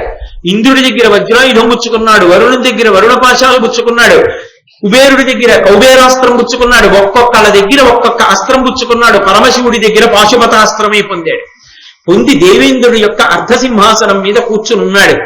దేవేంద్రుడు తన యొక్క సలహాగా నీకు ఒక మాట చెప్పమన్నాడు.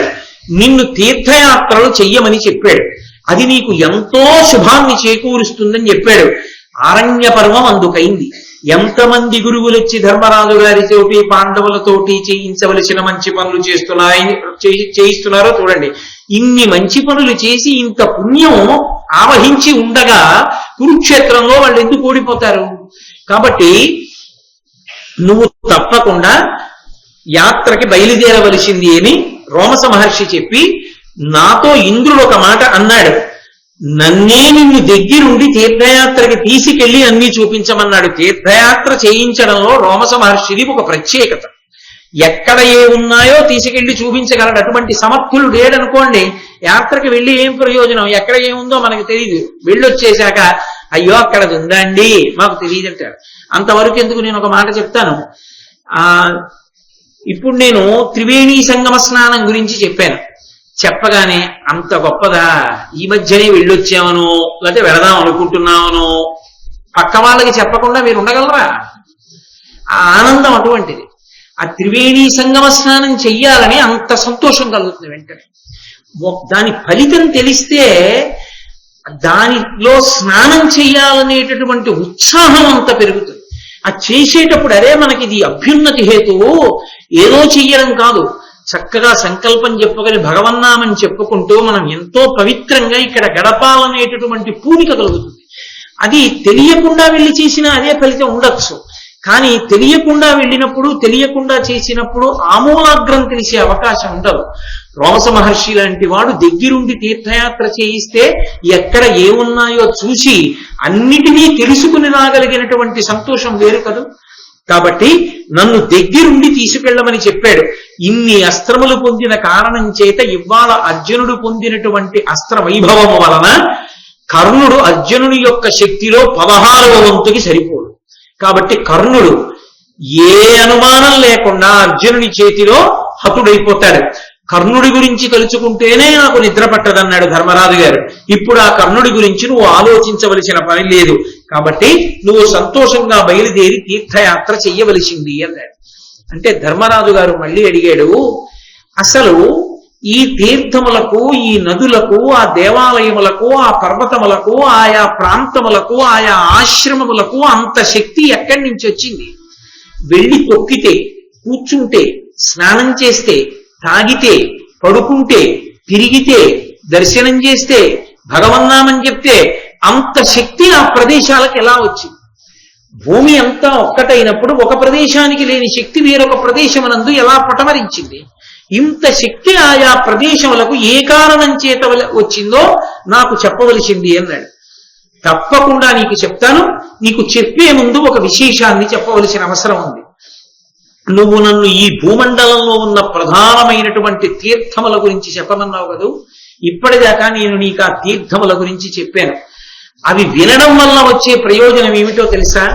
అనమధ్య తీర్థసేవనమును, కపిలా స్వర్ణ దానములు, ఉగ్ర తపంబును చేయువానికి బోలునే పడయగ పేర్మి ఉభయ లోక సుఖంబుల్.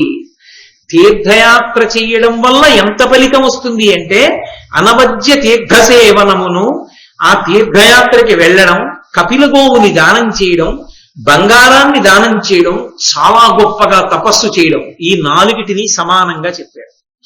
కాబట్టి తీర్థయాత్రని తక్కువ చేయడానికి అవకాశం లేదు. తీర్థయాత్ర అంత గొప్పది. కాబట్టి ఆ తీర్థయాత్రకి నువ్వు తప్పకుండా బయలుదేరవలసింది.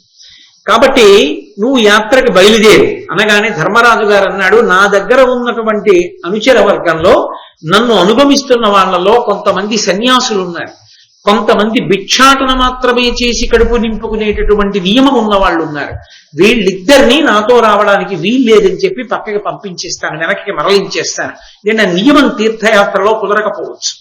అందుకని వాళ్ళని వెనక్కి మరల్చి నేను, నా తమ్ముళ్ళు, నా భార్య, ధౌమ్యుడు మొదలైనటువంటి వాళ్ళు ఈ కామ్యక వనం నుంచి ఇంకొక 3 రోజులు ఉంటాం ఇక్కడ. ఎందుకని తీర్థయాత్రకు కావలసినవన్నీ సర్దుకుని బయలుదేరుతాం.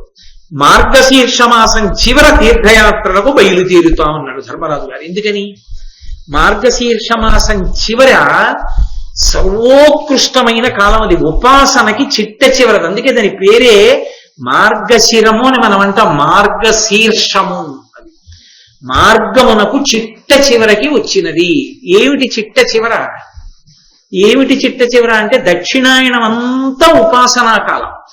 దక్షిణాయనం అంతా ఉపాసనా కాలం కాబట్టి దక్షిణాయనంలో ఉపాసన అంతా చేస్తే ఉత్తరాయణ పుణ్యకాలంలోకి ప్రవేశిస్తాడు. అంటే భగవంతుని యొక్క అనుగ్రహాన్ని పరిపూర్ణంగా పొందడానికి యోగ్యమైన కాలం ఆ కాలం. కాబట్టి అందుకే భోగి పండగ, మకర సంక్రమణము అవన్నీ అప్పుడు వస్తాయి. భోగి అన్న మాట రావడానికి కారణం అదే.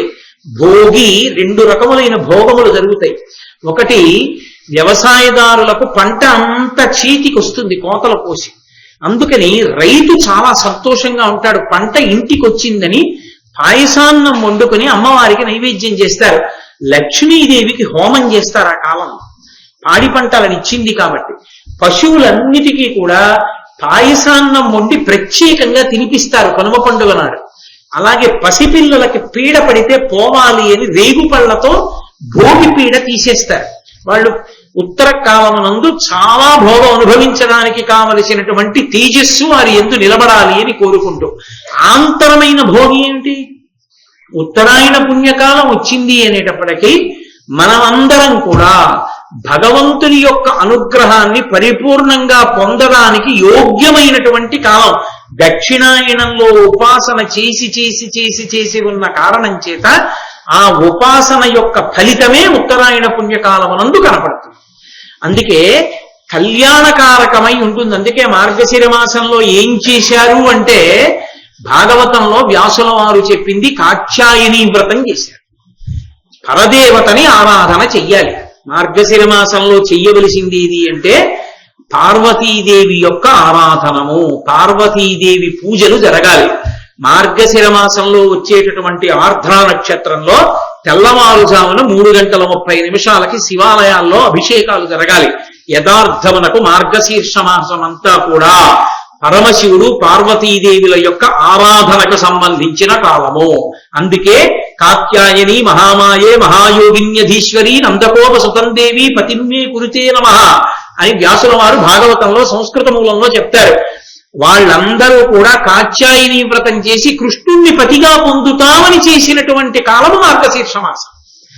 ఆ మార్గశీర్ష మాసంలో చేస్తే శీర్షము చివరకు వచ్చేసింది ఉపాసన. మార్గశీర్షం అయిపోతే పుష్యమాసం వచ్చేస్తుంది. పుష్యమాసంలో ఉత్తరాయణ పుణ్యకాలం ప్రవేశిస్తుంది. ఉత్తరాయణ పుణ్యకాలం ప్రవేశిస్తే పితృదేవతల దగ్గర నుంచి తరిస్తారు చేసిన మంచి పనుల వలన. దక్షిణాయనంలో చేసిన ఉపాసన వలన జీవి తరిస్తాడు. అది యోగ్యమైన కాలం కనుక బాహ్యమునందు కూడా అనుకూలంగా ఉంటుంది, చల్లగా ఉంటుంది. ఆరోగ్యం దేని వల్ల దెబ్బతింటుంది అంటే నీటి వలన దెబ్బతింటుంది. నీరు ఎక్కువ శరీరం ఎప్పుడు అడుగుతుంది? వేడిగా ఉంటే అడుగుతుంది. దేవాలయ ప్రాంగణాలన్నీ రాతితో నిర్మింపబడి ఉంటాయి. మంచి వేసవకాలంలో యాత్రకు వెడితే ఇక ప్రతివాడు గుళ్ళో చెప్పులు వేసుకు తిరగడం మొదలు పెడతాడు. ఇక్కడ చెప్పులు వేసుకు తిరగరాదు అని బోర్డులు పెట్టవలసిన అవసరం వస్తుంది. ఎందుకని? చెప్పులతో వెళ్ళకపోతే కాళ్ళు కాలుతాయి. ఒక్కొక్క దేవాలయానికి ప్రధాన ద్వారం దగ్గర నుంచి లోపలికి వెళ్ళడానికి ఎంతో దూరం నడిచి వెళ్ళవలసి ఉంటుంది.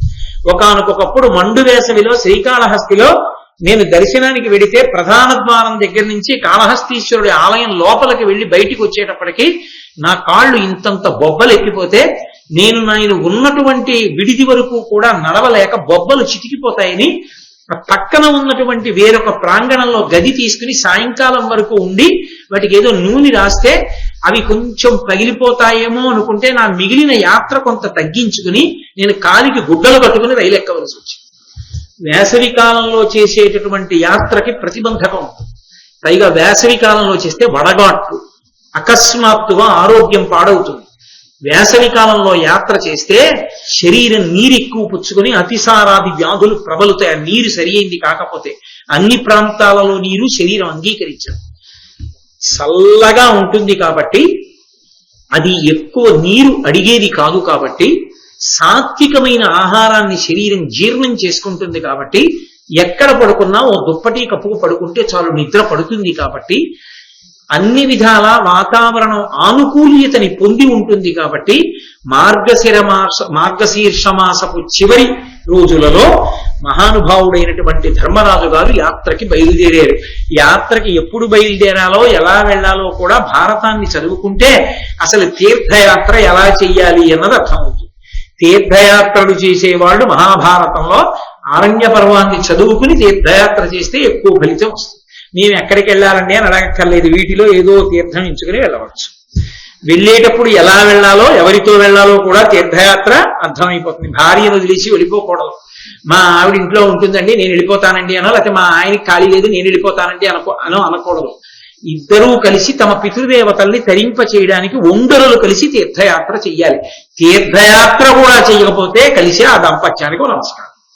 కాబట్టి వెంటనే ఆ కొన్ని వేల మంది బ్రాహ్మణులు ఉన్నారు కదా చుట్టూ, వాళ్ళందరూ అన్నారు ధర్మరాజు గారితోటి, నీ అనుజులు ధనుర్ధరులు, అనింద్య చైత్రులు, దీర్ఘ తీక్షణౌకౌక్షేయకపాణులు, అచ్చమల కీర్తులు కావగా రోమశుండు తేజోయుతుడెల్ల తీర్థములు చూపగా తీర్థములాడు వెక్క లక్ష్మీయుత ఇప్పుడు నిన్ననుగమింపగ కంటివి పుణ్య సంపదలు. ఆ వేల మంది బ్రాహ్మణులు అన్నారు, ధర్మరాజా నీ అనుజులు ధనుర్ధరులు, నీ తమ్ముళ్ళు ఉన్నారే వాళ్ళు ఎప్పుడు ధనస్సు మొదలైనవి పట్టుకుని ఉంటారు, ఆయుధాలు. అనింద్య చరిత్రులు, ఆయుధాలు పట్టుకున్నారు కదా అని ఎవరి జోలికి పడితే వాళ్ళ జోలికి వెళ్లేవాళ్ళు కారు. వాళ్ళు మత్సలేని చరిత్ర ఉన్నవాళ్ళు, కడుపు వరకు విరలాడేటటువంటి పెద్ద పెద్ద కత్తులు కట్టుకుని ఉన్నటువంటి వాళ్ళు, విశేషమైన కీర్తి గడించిన వాళ్ళు. ఇక రోమశుడో ఒక్క యాత్రకి వెడితే ఎక్కడ స్నానం చేయాలో, ఎప్పుడు స్నానం చేయాలో, ఏ గుడిలోకి వెళ్ళాలో, ఆ గుడిలో దర్శనం చేసుకుంటే ఏ ఫలితం వస్తుందో చెప్పగలిగిన సమర్థుడు. వెనక వెడుతున్న వాడివి నువ్వు, ద్రౌపదీదేవి. ఇలాంటి యాత్రకి వెడుతున్న బృందంతో కలిసి వెడితే మేము కూడా చక్కగా అవన్నీ స్నానాలు చేసి తెలుసుకుంటాం తప్ప మా మొహం మేము ఒక్కళ్ళం వెడితే ఏం తెలుసుకుంటాం ధర్మరాజా, మేము నీతో వచ్చేస్తాం. ధర్మరాజు గారు వాళ్ళ వంక చూసి ఇది ఎక్కడి ప్రారంధం రా, తీర్థయాత్రకి వెళదామన్నా ఇంతమంది వెనకాల ఉన్నారనుకుని ఒకసారి సంతోషించి ఆ మహానుభావుడు పురోహితుడు గౌమ్యుడి వంక రోమశుడి వంక చూశాడు. రోమశుడు అన్నాడు, పూనీలే ఇంతమంది బ్రాహ్మణులు తీర్థయాత్రకు వస్తారంటే తీసుకెళ్ళడం ఓ పుణ్యం కానీ అన్నాడు. సరే పదండి అన్నారు. ఆ తీర్థయాత్ర మామూలు తీర్థయాత్ర కాదు. అన్ని వేల మంది బ్రాహ్మణులతోటి ధర్మరాజు గారు, భీముడు, నకులుడు, సహదేవుడు, అర్జునుడు ఇంద్రలోకంలో ఉన్నాడు. ఇక ద్రౌపదీదేవి, ధౌమ్యుడు, రోమశుడు, వీళ్ళు అందరూ కలిసి నడుచుకుంటూ ఇక తీర్థయాత్రకు బయలుదేరుతున్నారు. బయలుదేరుతుంటే రోమశ మహర్షి ఒక మాట చెప్పారు, తీర్థయాత్రకి వెళ్లే ముందు మానసికంగా సిద్ధంగండి. తీర్థయాత్రకి వెళ్ళిపోవడం అంటే వెళ్ళిపోవడం, అకామిడేషన్స్ తీసేసుకోవడం, ఇంకక్కడి నుంచి గీజర్లు ఉన్నాయా అవి కాదయా అడగవలసింది. దేహానికి మానుషవ్రతం చెయ్యండి, బుద్ధికి దేవవ్రతం చెయ్యండి. అది తీర్థయాత్ర అంటే.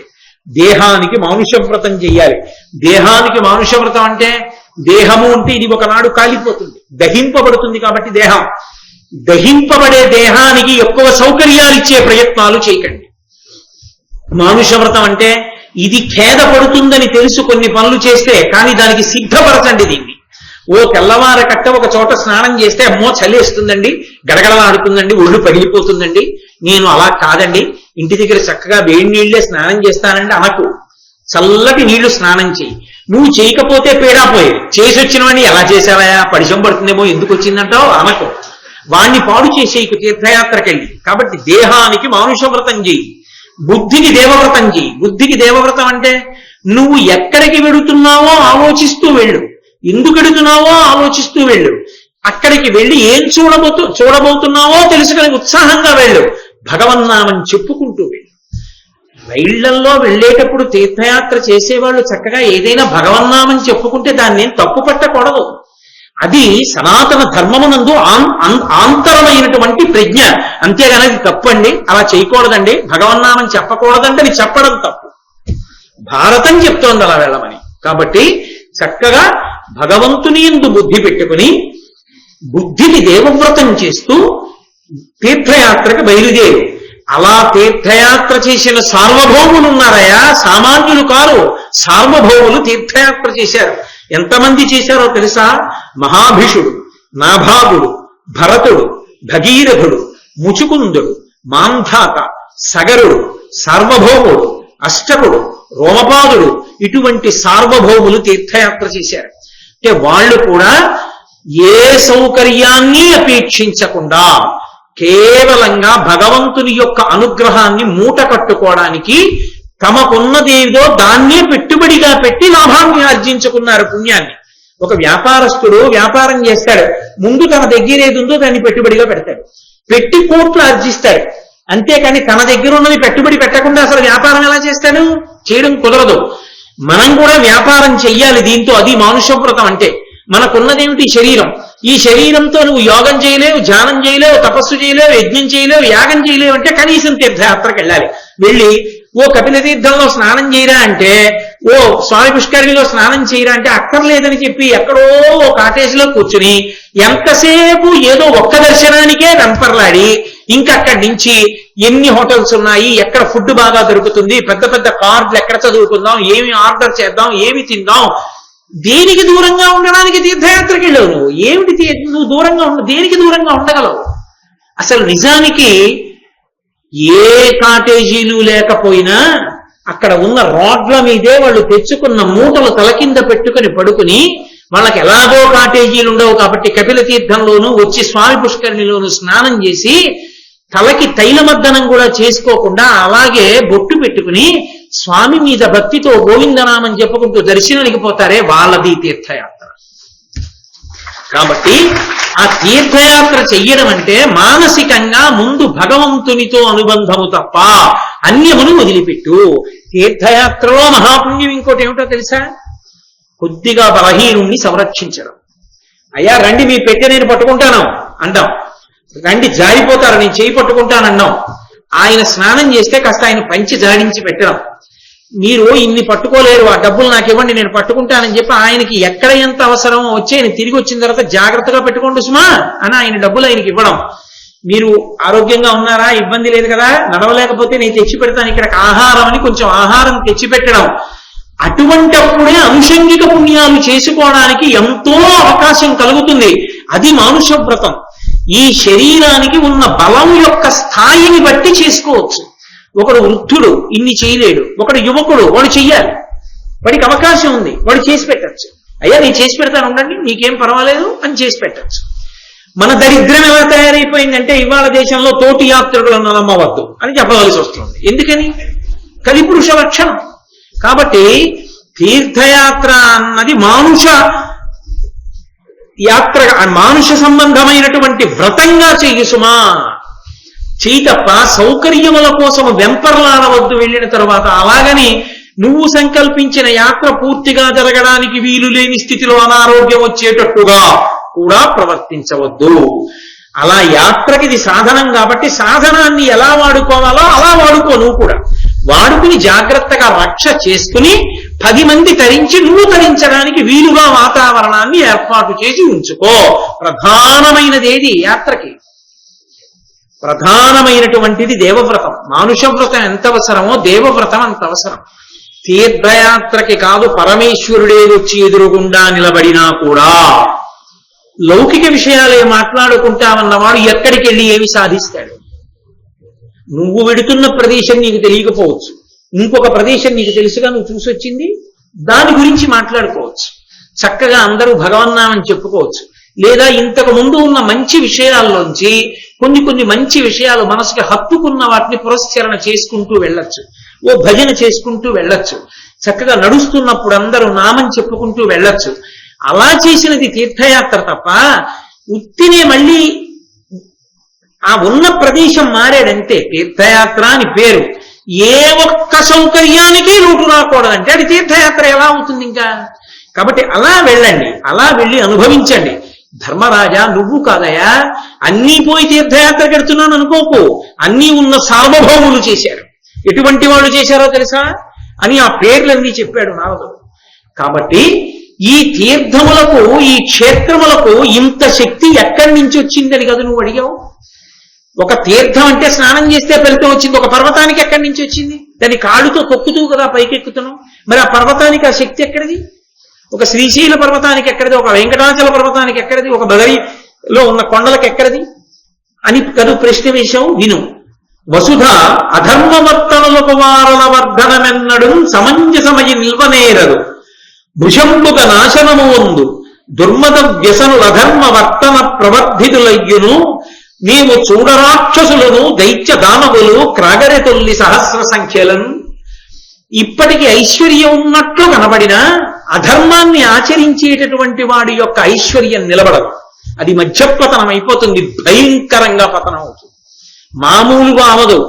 అక్రమంగా ఆర్జించి తీసుకొచ్చినటువంటి ధనం వెళ్ళిపోయేటప్పుడు ప్రశాంతతనిచ్చి వెళ్ళదు, కన్నుల నీరు కారిపోయేటట్టు.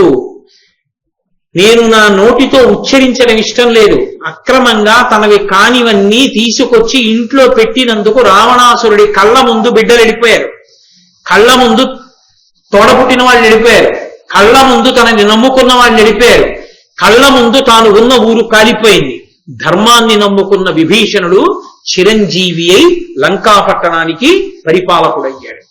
ఎవడు ధర్మాన్ని పట్టుకున్నాడో వాడి ఐశ్వర్యం శాశ్వతం, ఎవడు అధర్మాన్ని పట్టుకున్నాడో వాడి ఐశ్వర్యం మధ్య పతనం. ఇప్పటికి సంపాదించిన వాడిలా గొప్పవాడిలా కనపడతాడు, కానీ అది గొప్పతనం కాదు. అది ఏదో వెలిగిపోతున్నటువంటి దీపావళి సామాన్ ఉంటుంది, పావులవి కట్టి వెలిగిస్తారు, కంటికి ఇంపుగా కాలుతుంది, కానీ ఒక్క క్షణంలో అది పెళపెళధ్వనులతో విరిగి కింద పడిపోతుంది, బూది కుప్పై. ఆ ఐశ్వర్యం అటువంటిది. కాబట్టి ధనవంతుల అక్రమార్జనతో, అక్రమ మార్గములతో, అధర్మంతో ఉన్న వాళ్ళ స్పర్శ పవిత్రతనివ్వదు సరికదా, వారి ఐశ్వర్యము కూడా మధ్యపతన హేతుదే. కానీ ధర్మరాజా, పరమధార్మికులైనటువంటి వారు కొంతమంది ఉన్నారు ఈ భూమిలో. వాళ్ళు ధర్మమే ధర్మమే ధర్మమే, ధర్మం తప్ప వేరొకటి వాళ్ళకి అక్కర్లేదు. అటువంటి వాళ్ళు ఉన్నారే, అటువంటి వారు ఎక్కడికి వెళ్ళి నిలబడ్డారో, ఎక్కడ ఉన్నారో, ఎక్కడ తిన్నారో, ఎక్కడ తాగారో, ఎక్కడ పడుకున్నారో ఆ ప్రాంతములు పునీతములయ్యాయి. అందుకని ఆ ప్రదేశములకు ఆ శక్తి వచ్చింది, అవి పుణ్యాన్ని ఇవ్వగలరు. ఒక భద్రుడు గొప్ప తపస్సు చేశాడు రామచంద్రమూర్తి గురించి. ప్రత్యక్షం అయ్యాడు శ్రీ మహావిష్ణువుగా. కాదు, నాకు రాముడిగా రా అన్నాడు.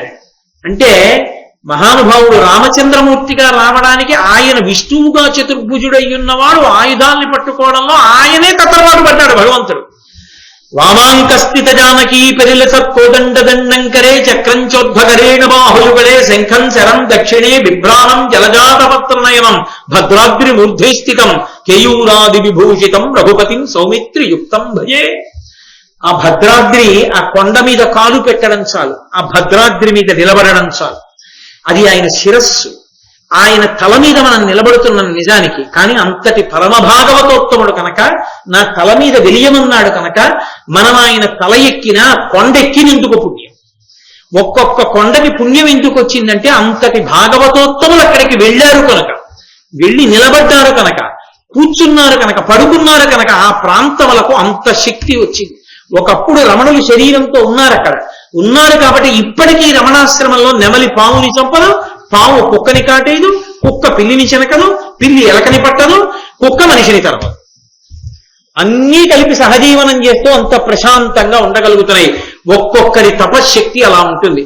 ఎప్పుడో త్రేతాయుగంలో ఉన్నటువంటి ఋష్యశృంగ మహర్షి యొక్క తపశ్శక్తికి సంబంధించిన ప్రకంపనలు కలియుగంలో శంకర భగవత్పాదులు ఇది తపోభూమి అని నిర్ణయించి ఇంత ప్రశాంతతకి ఆలవాలమని శృంగగిరి పీఠాన్ని నిర్ణయం చేశారు. అంటే ఒక్కొక్క మహాత్ముడి యొక్క తపశక్తికి సంబంధించినటువంటి తరంగములు యుగాలు దాటిపోయినా ఉండిపోతాయి. అందువల్ల వచ్చిందయా శక్తి తప్ప పర్వతం పర్వతంగా నది నదిగా ఇచ్చేటటువంటి శక్తి కాదు. ధర్మాత్మల యొక్క స్పర్శ వలన అంత శక్తి పొందింది. దేవతలు ధర్మవత్తులు కావన అభివృద్ధి పొంది ఘనమపు నిత్య శ్రీ విభవాన్వితులైరి ధరణీ వల్లభ ఉన్నవారు నిరుపమ శక్తి. దేవతలు ఎప్పుడూ భోగంతో ఉంటారంటే వాళ్ళు ధర్మాన్ని నమ్మి ఉంటారు.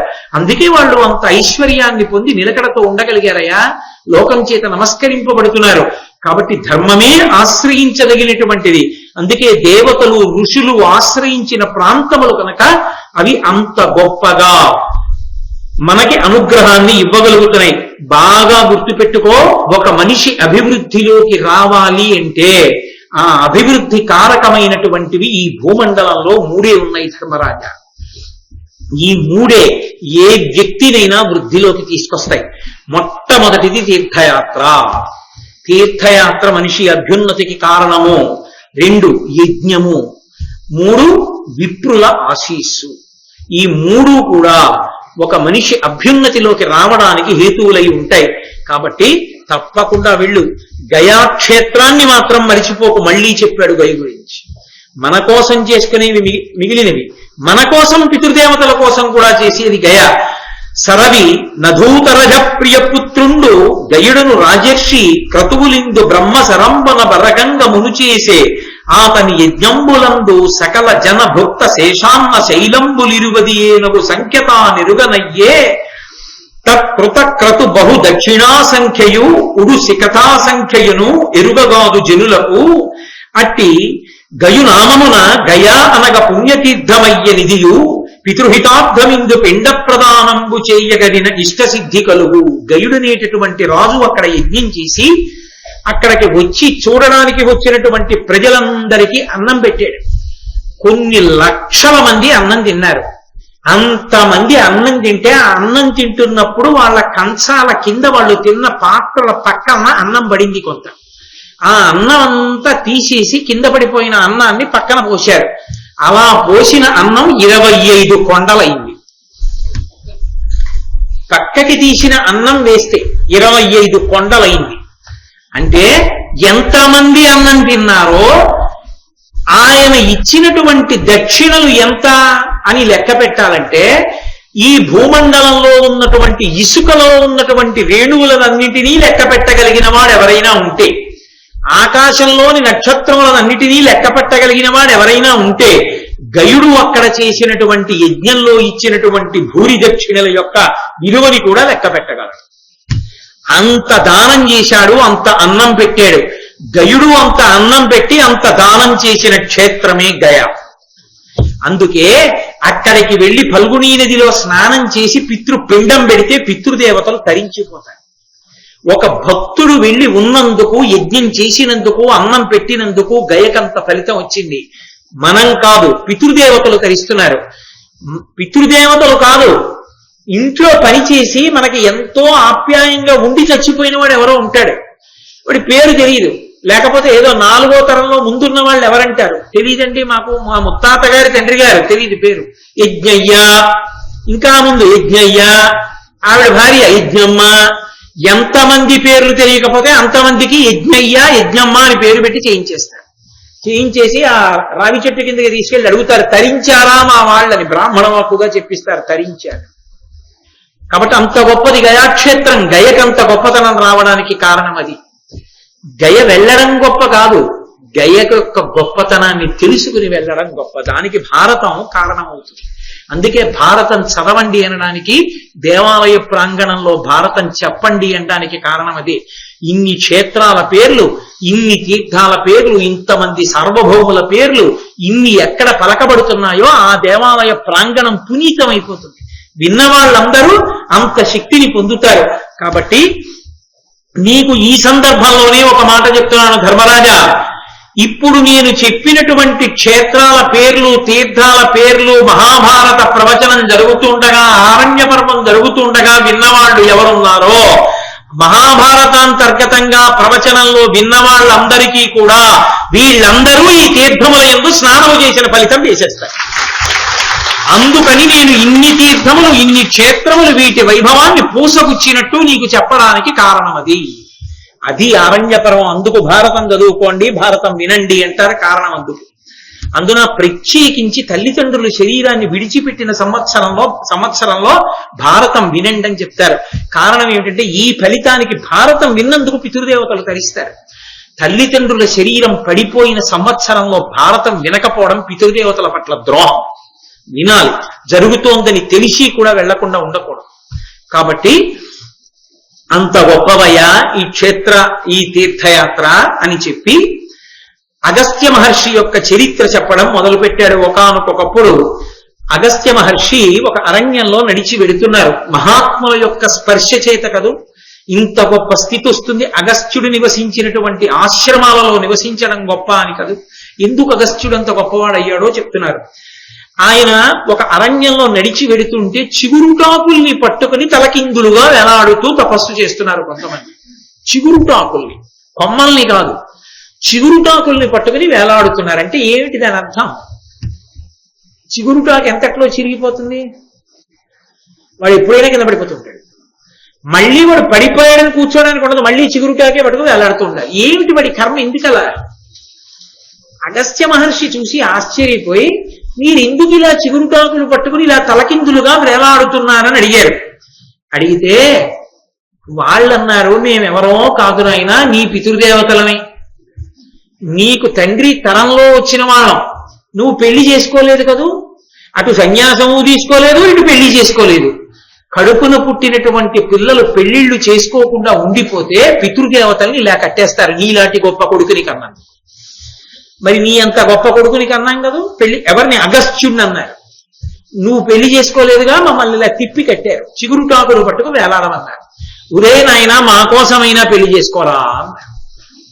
పెళ్లి చేసుకోవడం అంటే నాకు తగిన కన్య దొరకాలి కదా అన్నారు అగస్త్య మహర్షి. అని తప్పకుండా చేసుకుంటారు, పితృదేవతల్ని ఉద్ధరించాలి అని ఆలోచించి, ఇంతకు ముందు విదర్భ రాజ్యాన్ని పరిపాలిస్తున్నటువంటి రాజుగారు తనకి సంతానం లేని కారణం చేత అగస్త్య మహర్షి పాదములు పట్టుకుని నాకు సంతానం కలిగేటట్టుగా అనుగ్రహించవలసింది అని ప్రార్థన చేస్తే, అగస్త్య మహర్షి యొక్క అనుగ్రహం చేతనే విదర్భరాజుకు ఒక కుమార్తె కలిగింది. ఆమె పేరు లోపాముద్ర. ఆ లోపాముద్రనే తనకిమ్మని వెళ్లి విదర్భరాజుని అడిగాడు అగస్త్య మహర్షి. అడిగితే విదర్భరాజు అనుకున్నాడు, నారలు కట్టి కూరలనిశంబుగనుగ్రవనంబులో తపోభారమునంకుశుండైన బ్రహ్మణుడీల తాంగి పెండ్లి, నరలు కట్టి కూరలనిశంబుగ ఉగ్ర తపంబులో తపోభారము దాల్చియుండుమని పంపకమిన్నక ఉండనిచ్చుని. ఈయన ఎప్పుడూ తపస్సు చేసుకుంటూ ఎక్కడో ఆశ్రమంలో కూర్చుని ఏవో దొరికినటువంటి దుంపలు, తేనె, కాయలు, పళ్ళు తింటూ జీవితాన్ని గడుపుతుంటాడే, ఏ భోగాలు కోరుకోడు కదా. ఇలాంటి వాడికి ఇచ్చి లేకలేక పుట్టిన కూతురు లోపాముద్రని వివాహం చేస్తే, రేపు నేను ఎలా తపస్సు చేస్తున్నానో అలా నువ్వు తపస్సు చేస్తూ నాకు సహాయం చెయ్యమని, జట కట్టుకోమని, నారచీరలిచ్చి, కందమూలాలు తినమని, పర్ణశాలలో ఉండమని అంటాడు కదా. నా కూతురు బాధపడదా అని తండ్రి బెంగబెట్టుకున్నాడు. ఆమె పేరు లోపాముద్ర. లోపాముద్ర చాలా చాలా గొప్ప పేరు. ఎందుకో తెలుసా ఆవిడ లోపాముద్ర అన్న పేరు పొందింది? ఆమె ఏది చేసినా మీరు లోపము చెప్పలేరు. శ్రీనాథుడు భీమపురాణం చేస్తే అందులో వ్యాఖ్య చేశాడు ఈ లోపాముద్ర అన్న నామానికి. ఆమె ఏది చేసినా ఇలా కాకుండా ఇలా చేస్తే బాగుండేదని ఎవ్వరూ అనడానికి వీలు లేకుండా ఏ పనినైనా చెయ్యగలిగిన తల్లి కనుక ఆమెకి లోపాముద్ర. ఏ లోపం ఉండదు ఆవిడ చేసిన పనికి. అందుకే ఇంకా అగస్త్య మహర్షి హైగ్రీవుడి దగ్గర లలితా సహస్రనామ స్తోత్రాన్ని ఉపదేశం పొందుతుంటేనే లోపాముద్రార్చిత, ఆవిడ లోపాముద్ర పూజ చేసేసింది కూడా లలితాపరాభట్టానికి. అంత గొప్పది ఆ తండ్రి. కాబట్టి ఇప్పుడు ఆ లోపాముద్ర తండ్రి దగ్గరికి వచ్చింది. నాన్నగారు మీరు ఎందుకు బెంగ పెట్టుకుంటారు నిష్కారణంగా? నాకు సంతోషం అటువంటి మహర్షిని వివాహం చేసుకోవడం, కాబట్టి నన్ను ఆయనకిచ్చి వివాహం చేయండి అని. ఆయనకిచ్చి వివాహం చేసేశాడు. అగస్త్య మహర్షి ఆవిడ్ని తీసుకుని పర్ణశాలకు వెళ్ళిపోయాడు. చక్కగా ఆయన జపం చేసుకుంటున్నాడు, తపస్సు చేసుకుంటున్నాడు, అమర్చవలసినవన్నీ వేళ పట్టును అమర్చి పెడుతోంది. అలా ఎన్నో సంవత్సరముల కాలం గడిచిపోయింది. వాళ్ళిద్దరి మధ్య లౌకికంగా ఉండేటటువంటి దాంపత్య జీవనం లేదు. ఆయన తపస్సు చేస్తుంటాడు, ఆమె అమరొస్తూ ఉంటుందండి. అంత పవిత్ర జీవనం గడుపుతున్నారు. ఒక రోజు ఎందుకో అగస్త్య మహర్షి లోపాముద్ర వంక చూశాడు. ఆయనకు అనిపించింది, అరే నా భార్య కదా, ఏ భార్యకైనా ఓ కోరిక ఉంటుంది, తన భర్తనే తన కొడుకుగా పొందాలి అని కోరుకుంటాడు. భర్త తేజస్సుని భార్య మాత్రమే భరించాలని కోరుకుంటాడు తప్ప అన్యుల యందది నిక్షేపింపబడేది కాదు. కాబట్టి ఈమె నా వలన నా రూపాన్ని కొడుకుగా పొందాలని అనుకుంటుందిగా భార్యగా. చాలా కాలమైందే వివాహం చేసుకుని, నేను తపస్సులో ఉండిపోయాను అని దగ్గరికి పిలిచి నీ కోరికేమి అని అడిగాడు.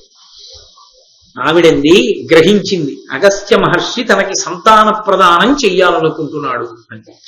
ఆవిడంది, పతి పత్ని ప్రజార్థముగా ధృతి పడయుట ఎందుకలయదియ అయినను నన్నతి రుచిరాంబర భూషాన్విత చేసి మన ప్రియంబు నిర్మింపుదయం. నేను ధన్యురాల్ని, నాకు సంతానం కటాక్షించాలి అని మీరు మనసులో అనుగ్రహం చేశారు. కానీ నాదొక చిన్న కోరిక. ఇది తపోభూమి, ఇది ఆశ్రమవాసం.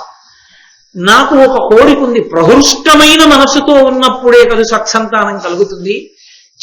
చీనాంబరములు, విశేషమైనటువంటి ఆభరణములు నేను పెట్టుకుని ఉండగా, నేను సంతోషంగా అటువంటి అలంకారాలతో ఉండగా మీరు నాతో సంగమిస్తే ఉత్తముడైన కుమారుణ్ణి, వంశానికి పేరు తెచ్చేవాణ్ణి కనాలని నాకు కోరికగా ఉంది. తప్పకుండా నీకు అటువంటి ఐశ్వర్యాన్ని సమకూరుస్తానని తన తపశ్శక్తి చేత సృజించగలడు. ఈ పాటి ఐశ్వర్యానికి తపశ్శక్తిని వృధా చేయడం ఎందుకు, ఏ రాజును అడిగితే ఇవ్వడని లోపాముద్ర ఆశ్రమంలో ఉండు, నేను వెళ్ళి తీసుకొస్తానని ఆయన శృతరువుడు అనబడేటటువంటి రాజు దగ్గరికి వెళ్ళి, నాకు విశేషమైనటువంటి ఐశ్వర్యము, బంగారు పల్లకి, కొన్ని వేల గోవులు, చీనాంబరములు, ఆభరణములు, భూషణములు అన్నీ కావాలన్నాడు. ఆయన వెంటనే కోశాగారానికి అధికారిని పిలిచి, ఇంత దానం చేయడానికి మన దగ్గర ఉందా అన్నాడు. వెంటనే అగస్త్య మహర్షి అన్నారు, నాకు దానం చేయడం వల్ల నువ్వు ఇప్పటి వరకు ఎవరిని కాపాడుతున్నావో వాళ్ళని కాపాడడంలో లోటు రాకూడదు. అగస్త్యుడికి ఇచ్చాను కదండి, అందుకని మీకు తక్కువ చేశాను అనకూడదు సుమా. నీ దగ్గరున్న వాళ్ళని పోషిస్తుండగా నాకంత ఇవ్వడానికి ఉందా, ఉంటే లేకపోతే లేదు, లేదని చెప్పి నేనేం బెగబెట్టుకోను. అది ధర్మం అంటే, అది ధర్మం అడగడం అంటే. ఆయన అన్నాడు, వెంటనే కోశాధికారిని పిలిచి ఇంత ఉందా అని అడిగాడు. ఆయన లెక్కలు చూసి అన్నాడు, మనకి ఎంత వస్తోందో అంతా ఖర్చు అవుతోంది, మన దగ్గర నిలవ ఉండదన్నాడు. అంటే ఆయన నిలవ ఉంచుకోడు. ఎందుకు నిలవ ఉంచుకోడు? నిలవ ఉంచుకుంటే భోగాలను అనుభవిద్దాం అనిపిస్తుందేమో, ప్రజలకి ఖర్చు పెట్టాలి, అందుకని వచ్చినట్టు ఖర్చు పెట్టేస్తున్నాడు. నా దగ్గర నిలవలేదు అన్నాడు. ఏం దగ్గబెట్టుకో, నువ్వు రా, నీకు కొంత ఇప్పిస్తాను, నాతో రా అన్నాడు. అది ఆయన ఔదార్యం. నీకని ఉంచుకోవట్లేదుగా, నాలాంటి వాడివే నువ్వు అంతఃపురంలో ఉన్నా, కాబట్టి పద ఇద్దరం పెడదాం. ఆ వెంటనే శృతరువుడు కూడా బయలుదేరాడు. అగస్త్యుడు శృతరువుడు కలిసి వేరొక రాజు దగ్గరికి వెళ్ళారు. ఆయన పేరు భ్రద్రశ్యుడు. ఆయన దగ్గరికి వెళ్ళి మళ్ళీ ఇదే కోరిక కోరాడు. ఆయన అన్నాడు, ఇదే కోరిక కోరితే మరి ఆయన కూడా ధార్మికంగా ఇవ్వాలి కదా. మళ్ళీ ఆయన కోశాధికారిని పిలిచి లెక్కలు అడిగాడు. అడిగితే ఆయన అన్నాడు, మనకి ఎంత వస్తోందో అంతా అయిపోతోంది అన్నాడు. అయితే నీ దగ్గర పుచ్చుకోను, నీకు లేదు, నాతో రా, నీకు ఇప్పిస్తానన్నాడు. ఇప్పుడు ఆ ఇద్దరు రాజుల్ని కూడా తీసుకుని త్రసదస్యుడు అనే మూడో రాజు దగ్గరికి వెళ్ళాడు. ఆయన్ని ఇదే అడిగాడు. ఆయన చూసి అన్నాడు, నా దగ్గర అంతే పరిస్థితి అన్నాడంటే. అంత ధార్మికంగా పరిపాలించాడు. వెంటనే అగస్త్య మహర్షి అన్నారు, నువ్వు నాతో రా, నీకు ఇప్పిస్తాను. నలుగురం కలిసి వెళదాం, మీరు ముగ్గురు రాజులు, బ్రాహ్మణుడిని నేను, నలుగురం కలిసి ఐశ్వర్యం సంపాదిద్దాం పదండి అన్నాడు. అంటే అందులో రాజులు అన్నారు, ఇలా మనం ఏ రాజు దగ్గరికి వెళ్ళినా ఇదే చెప్తారు, ఎందుకంటే అందరూ అంత ధార్మికులే. ఇల్వరుడను ఒకడు ఉన్నాడు అరణ్యంలో, వాడి దగ్గర విశేష ధన సంపత్తి ఉంది, వాడు అధార్మికంగా సంపాదించి దయచేశాడు, ఎవరికీ పనికి రాకుండా. ఆ ఇల్వరుడి దగ్గర తీసుకుందాం పదండి, నీకే సాక్ష్యం అవుతుందన్నాడు. అంటే గబగబా ఆ అరణ్యంలో ఇల్వలుడు ఉన్న ప్రదేశానికి వెళ్ళారు. విడితే ఆ ఇల్వలుడు వెంటనే అగస్త్య మహర్షిని చూసి, అయా పితృకార్యం చేయాలి. ఆ రోజుల్లో బ్రాహ్మణులకు కూడా మాంసం వండి పెట్టేవారు ఆ యుగంలో. కాబట్టి పితృకార్యం అయితే మాంసం పెట్టాలి, కానీ కలియుగంలో మాంసం తినకూడదు బ్రాహ్మణుడు. అందుకే మాంసానికి ప్రత్యామ్నాయం గారె విను తప్ప తద్దినం పెడితే మాంసం పెట్టనొచ్చని కోటేశ్వరాలు చెప్పారని అనద్దు. కలియుగంలో లేదు మాంసాహార భక్షణం బ్రాహ్మణుడికి, కేవలము మినువే దానికి ప్రత్యామ్నాయం, గారె మాత్రమే పెడతారు. కాబట్టి ఆయన అగస్త్యుణ్ణి పిలిచి, అయ్యా మీరు వచ్చారు, మా పితృకార్యం మీరు రావలసిందన్నాడు. అంటే సరేనని ఈయన భోజనానికి వెళ్తున్నాడు, రాజులు వస్తున్నారు. రాజులు అన్నారు వాడితో చాలా ప్రమాదం ఉండోయ్, వాడితో ఒక పెద్ద కథ ఉంది, వీళ్ళ తమ్ముడు ఉన్నాడు వాతాపి అని. ఈ ఇల్వలుడు ఒకనొకప్పుడు ఒక బ్రాహ్మణుడు వస్తే ఆయనకి భోజనం పెట్టాడు. భోజనం అంతా పెట్టేసిన తర్వాత ఆయన తినేసి వెళ్ళిపోతుంటే ఆయన వెంటపడ్డాడు. వెంటపడి నాకు సర్వసిద్ధులు కలిగే మంత్రం ఇమ్మన్నాడు. వీడు ప్రమాదకరమైన వ్యక్తి, వీడికి అటువంటి మంత్రాన్ని ఇస్తే లోకాన్ని తినేస్తాడని ఆయన ఇవ్వకుండా వెళ్ళిపోయాడు. ఆయన్ని మళ్ళీ భోజనానికి పిలిచి ఆ భోజనం పెట్టేటప్పుడు తన తమ్ముడైన వాతాపిని చంపేసి కూర వండి పెట్టేశాడు. ఆ వాతాపిని తినేశాడు. పాపం ఆ బ్రాహ్మణుడు తెలియక పితృకార్యం కదా అనుకుని తిన్నాడు. తినేసిన తర్వాత వాతాపి బయటికి రా అన్నాడు ఇల్వలుడు. వాడు అలా వచ్చేస్తాడు, వాడికి అదో శక్తి. జరాసంధుడు జరాసంధుడు చూడండి 2 ముక్కలు అంటుకుపోయినట్టు, ఆ పుట్టినప్పుడు చచ్చిపోయేటప్పుడు అంటుకున్నాయని భారతంలో లేదు. కాబట్టి ఆ వాతాపి బయటకు వచ్చేసేవాడు, పొట్ట చీరుకుపోయేది ఆ వచ్చిన వాడికి, వాడిని తినేసేవాడు ఇద్దరు అన్నదమ్ములు కలిసి. కాబట్టి తినేస్తాడో అగస్త్య మహర్షి, ఐశ్వర్యం మాట దేవుడు మంది తినేస్తాడు, జాగ్రత్త అన్నారు. నీకెందుకు బెంగ పెట్టనివ్వండి అన్నాడు. అన్నీ పెట్టేశారు అగస్త్య మహర్షికి, శుభ్రంగా తినేశాడు. ఈయన పొట్ట మీద చెయ్యేసుకుని ఉత్తరాపోసనం బట్టి లేస్తూ లేస్తూ జీర్ణం జీర్ణం వాతాపి జీర్ణం అన్నాడు. ఈ ఇల్వలుడు మంచి బ్రాహ్మణుడు దొరికాళ్లే, భలే పొట్టిగా కుదిమట్టంగా బాగున్నాడు, అగస్త్యుడు పొట్టిగా ఉంటాడు అని బాగా దొరికాడు అనుకుని వాతాపి వాతాపి బయటికి రా అన్నాడు. ఇంకెక్కడ వాతాపి జీర్ణం అయిపోయాడు అన్నాడు అగస్త్య మహర్షి.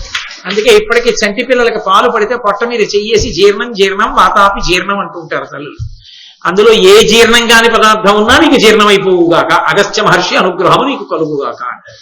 కాబట్టి వెంటనే హడిలిపోయాడు ఇల్వలుడు. అమ్మ బాబోయ్, ఇతనెవరో సామాన్యుడు కాదురా బాబోయ్. అప్పుడు ఆ ఇల్వలుడితో అడిగాడు, ఈ రాజవరులతో నేను ధనార్థినై వచ్చితి, నీకు ద్రవ్యంబు కలుగు తిరిగి నావుడు అటులేని నీకు అభిమతమెంత ఎంతియు ధనమిత్తునడినా 10,000 మగవులు 10,000 గద్దియల్ పసిడియు ఇమ్మహీపతులకిమ్మ, ఒక్కొక్కనికి మరి ఒక్కనికి ఇచ్చిన దానికి రెట్టి గోధనము, ఒక్క హేమమయ రథంబు ఇమ్మునా కనిన ఇల్వలుండు తక్షణంబ తలచి ఇచ్చే అయ్యగస్త్యు చెప్పినంత ధనంబు 3 మహీపతులకు కరము నిన్ని. వెంటనే అగస్త్య మహర్షి అన్నారు, ఆ ఇల్వలుడు భయపడిపోయాడు కదా, భయపడిపోయి అయ్య బాబో ఇదేంటి మా తమ్ముడిని తినేశాడు, ఇది జీర్ణం అయిపోయిందని, మీకేం కావాలి చెప్పండి అన్నాడు. నీ దగ్గర చాలా డబ్బు ఉందని నాకు అర్థమైంది, తెలిసింది, అందుకు వచ్చాడు. నేను అడిగినంత నువ్వు ఇవ్వాలన్నాడు. తప్పకుండా ఇచ్చేస్తానన్నాడు. ఎలాగో కొట్టి తెచ్చి దాచినవేగా అన్నిని ఇచ్చేస్తానన్నాడు. ఏమిమ్మంటావు అంటే ఆయన అన్నాడు, నాకు వీళ్ళకి రాజులు నాతో వచ్చారు 3. ఈ 3 రాజులకి ఒక్కొక్కళ్ళకి 10,000 ఆవుల చొప్పున ఇయ్యి, దానితో పాటుగా 10,000 బంగారు గణ్యాదాలు ఇయ్యి. అంటే దానికి ఒక మానికం కొలత, ఇంత 10,000 గణ్యాదాల బంగారం 20,000 గోవులు చొప్పున 3 రాజులకి ఇచ్చేశాడు. నీకేమిమ్మంటారన్నాడు. వాళ్ళకి ఎంత ఇచ్చావో రెట్టింపు నాకు ఇయ్యాలి అంటే 20,000 గోవుల్ని 20,000 గణ్యాదాల బంగారాన్ని అగస్త్యుడికి ఇచ్చాడు. ఇచ్చి ఆయన తృప్తిపడి తొందరగా వెళ్ళిపోతే చాలనుకుని, అది కాక విరావము సురావము అనబడేటటువంటి 2 గుర్రములు కట్టినటువంటి ఒక బంగారు రథాన్ని ఇచ్చాడు. ఇచ్చి అగస్త్య మహర్షిని సాగనంపాడు. ఇప్పుడు ఈ బంగారు రథం ఎక్కి అగస్త్య మహర్షి ఆశ్రమానికి వచ్చారు. రా లోపాముద్ర, ఇవన్నీ పెట్టుకో, నీకు కావలసిన నగలు పెట్టుకో, చీనాంబరాలు పెట్టుకో, ఎంత ఐశ్వర్యవంతులమో చూసావా, 20,000 గోవులు ఉన్నాయి మనకి, దా బంగారు రథం ఎక్కి విహారం చేసి వద్దాం. సంతోషంగా ప్రహృష్టంగా మన ఇద్దరం కలవాలన్నావు కదూ, కాబట్టి రా అని అగస్త్య మహర్షి ధర్మపత్ని లోపాముద్రతో కలిసి విహారం చేసి వచ్చారు. వచ్చిన తర్వాత అగస్త్యుడు అడిగాడు, 10 సుతుల 100 పడయంగవలతో 10 కెనయగు సుతుల పడయంగవలతో వదలక 10 సుతుల బడయంగవలతో వేవురపు గదియంగ నొత్తము నొక్కరు వలతో కమలాయతాక్షి. లోపాముద్ర, నువ్వు చెప్పు, నీకు ఎటువంటి కొడుకు కావాలి? 10 మందితో సమానమైనటువంటి 100 మంది కొడుకులు కావాలా? 10 మంది 100 మందితో సమానమైనటువంటి 10 మంది కొడుకులు కావాలా? 1000 మంది కొడుకులు కావాలా? 1000 మందితో సమానమైన ఉత్తముడైన ఒక కొడుకు కావాలా? ఎవరు కావాలో అడుగు అన్నాడు. అంటే ఆవిడంది లోపాముద్ర, వేవురు బోనెడు వాని మహావీర్య గుణార్జనొక్క ఆత్మజు బళయంగా వలతు అపేత గుణులు వేవురు సుతులయ్యు ఎందు విఫలమ కాదే. ఎందుకయ్యా అంతమంది కొడుకులు? పనికి మాలిన వాళ్ళు ఎంతమంది కొడుకులుంటే మాత్రం ఉపయోగమే ఉంది. 1000 మందితో సమానమైన ఒక్క కొడుకునిస్తానన్నావే, అటువంటి కొడుకు వేదాంతములను తెలుసుకోగలిగినటువంటి వాడు, మహాపుణ్యాత్ముడు, గొప్ప శీలం ఉన్నవాడు, మన వంశమంతా ఎవరి వలన తరిస్తుందో అటువంటి కొడుకు నీ వలన నాకు కావాలి, తప్పకుండా నీకు అనుగ్రహిస్తున్నానన్నాడు. మహానుభావుడైనటువంటి కుమారుడు జన్మించాడు లోపాముద్రాదేవికి. తనయుడు దృఢస్యుడనగా అనవజ్యుడు వేదములు రహస్యంబులతో నరనగ జపంబు చేయుచు నినతీజుడు పుట్టె భువనమెల్ల వెలుంగన్. ఈ భువనాలన్నీ భూమి అంతా కూడా వెలిగిపోయేటట్టుగా సూర్య భగవానుడితో సమానమైనటువంటి తేజస్సు కలిగినటువంటి వాడు దృఢస్యుడు అనబడేటటువంటి ఒక కుమారుడు జన్మించాడు. ఆ కుమారుడు 4 వేదములు, వేదాంగములు, వాటి తాత్పర్యములతో, రహస్యములతో తెలుసుకున్నవాడై నిరంతరము వేదమంత్రములను జపం చేసేటటువంటి మహాపురుషుడైనటువంటి వాడు, లోకములకు కీర్తి తేగలిగిన వాడు. ఎవరు జన్మిస్తే లోకములన్నీ కూడా విపరీతమైన ఖ్యాతిని పొందుతాయో అటువంటి మహాద్భుతమైనటువంటి కుమారుణ్ణి లోపాముద్రాదేవి కన్నది. దాని చేత అగస్త్యుని వంశమంతా తరించింది. అంత గొప్ప కొడుకుని కని ఆ తల్లి అగస్త్య మహర్షి సంతోషించారయ్యా. అటువంటి మహానుభావుడైన అగస్త్యుడు, ఆయన వేరు వేరు చోట్ల నివసించిన ఆశ్రమ ప్రాంగణములు తీర్థయాత్రల యందు సేవించదగినవి అని. ఇంకా అగస్త్య మహర్షి యొక్క జీవితం ఏమిటో, ఆయన గొప్పతనం ఏమిటో వరుసగా నారదుడు ఆ రోమశ మహర్షి ధర్మరాజు గారితో మాట్లాడతారు. ఆ మిగిలిన వృత్తాంతం ఏమిటో, అగస్త్య మహర్షి జీవిత చరిత్ర, అసలు అది వింటే చాలు. అంతటి మహాత్ముల యొక్క జీవన విధానాన్ని, వారి విశేషాల్ని వినడమే గొప్ప. అందున రేపు ఉన్నది చాలక మహానుభావుడు నన్నయ్య గారు గంగావతరణాన్ని కూడా తీసుకొచ్చారు. కాబట్టి గంగావతరణము మొదలైనటువంటి ఘట్టాలతో కూడుకున్న భాగాల్ని రేపటి రోజున విజ్ఞాపన చేస్తాను. మళ్ళీ తిరిగి 6:30 రేపు కలుసుకుందాం. భగవానుడు పలికించినంత మేర మళ్ళీ రేపు ప్రారంభం చేద్దాం. మంగళాశాసన పరై పదాచార్య పురోగమై సర్వైస్య పూర్వైరాచార్యై సత్కృతాయాస్తు మంగళం. మంగళం కౌసలేంద్రాయ మహనీయ గుణాత్మనే చక్రవర్తి తనూజాయ సర్వభౌమాయ మంగళం. ఉమాకాంతాయ కాంతాయ కామితార్థ ప్రదాయినే శ్రీగిరీశాయ దేవాయ మలినాథాయ మంగళం.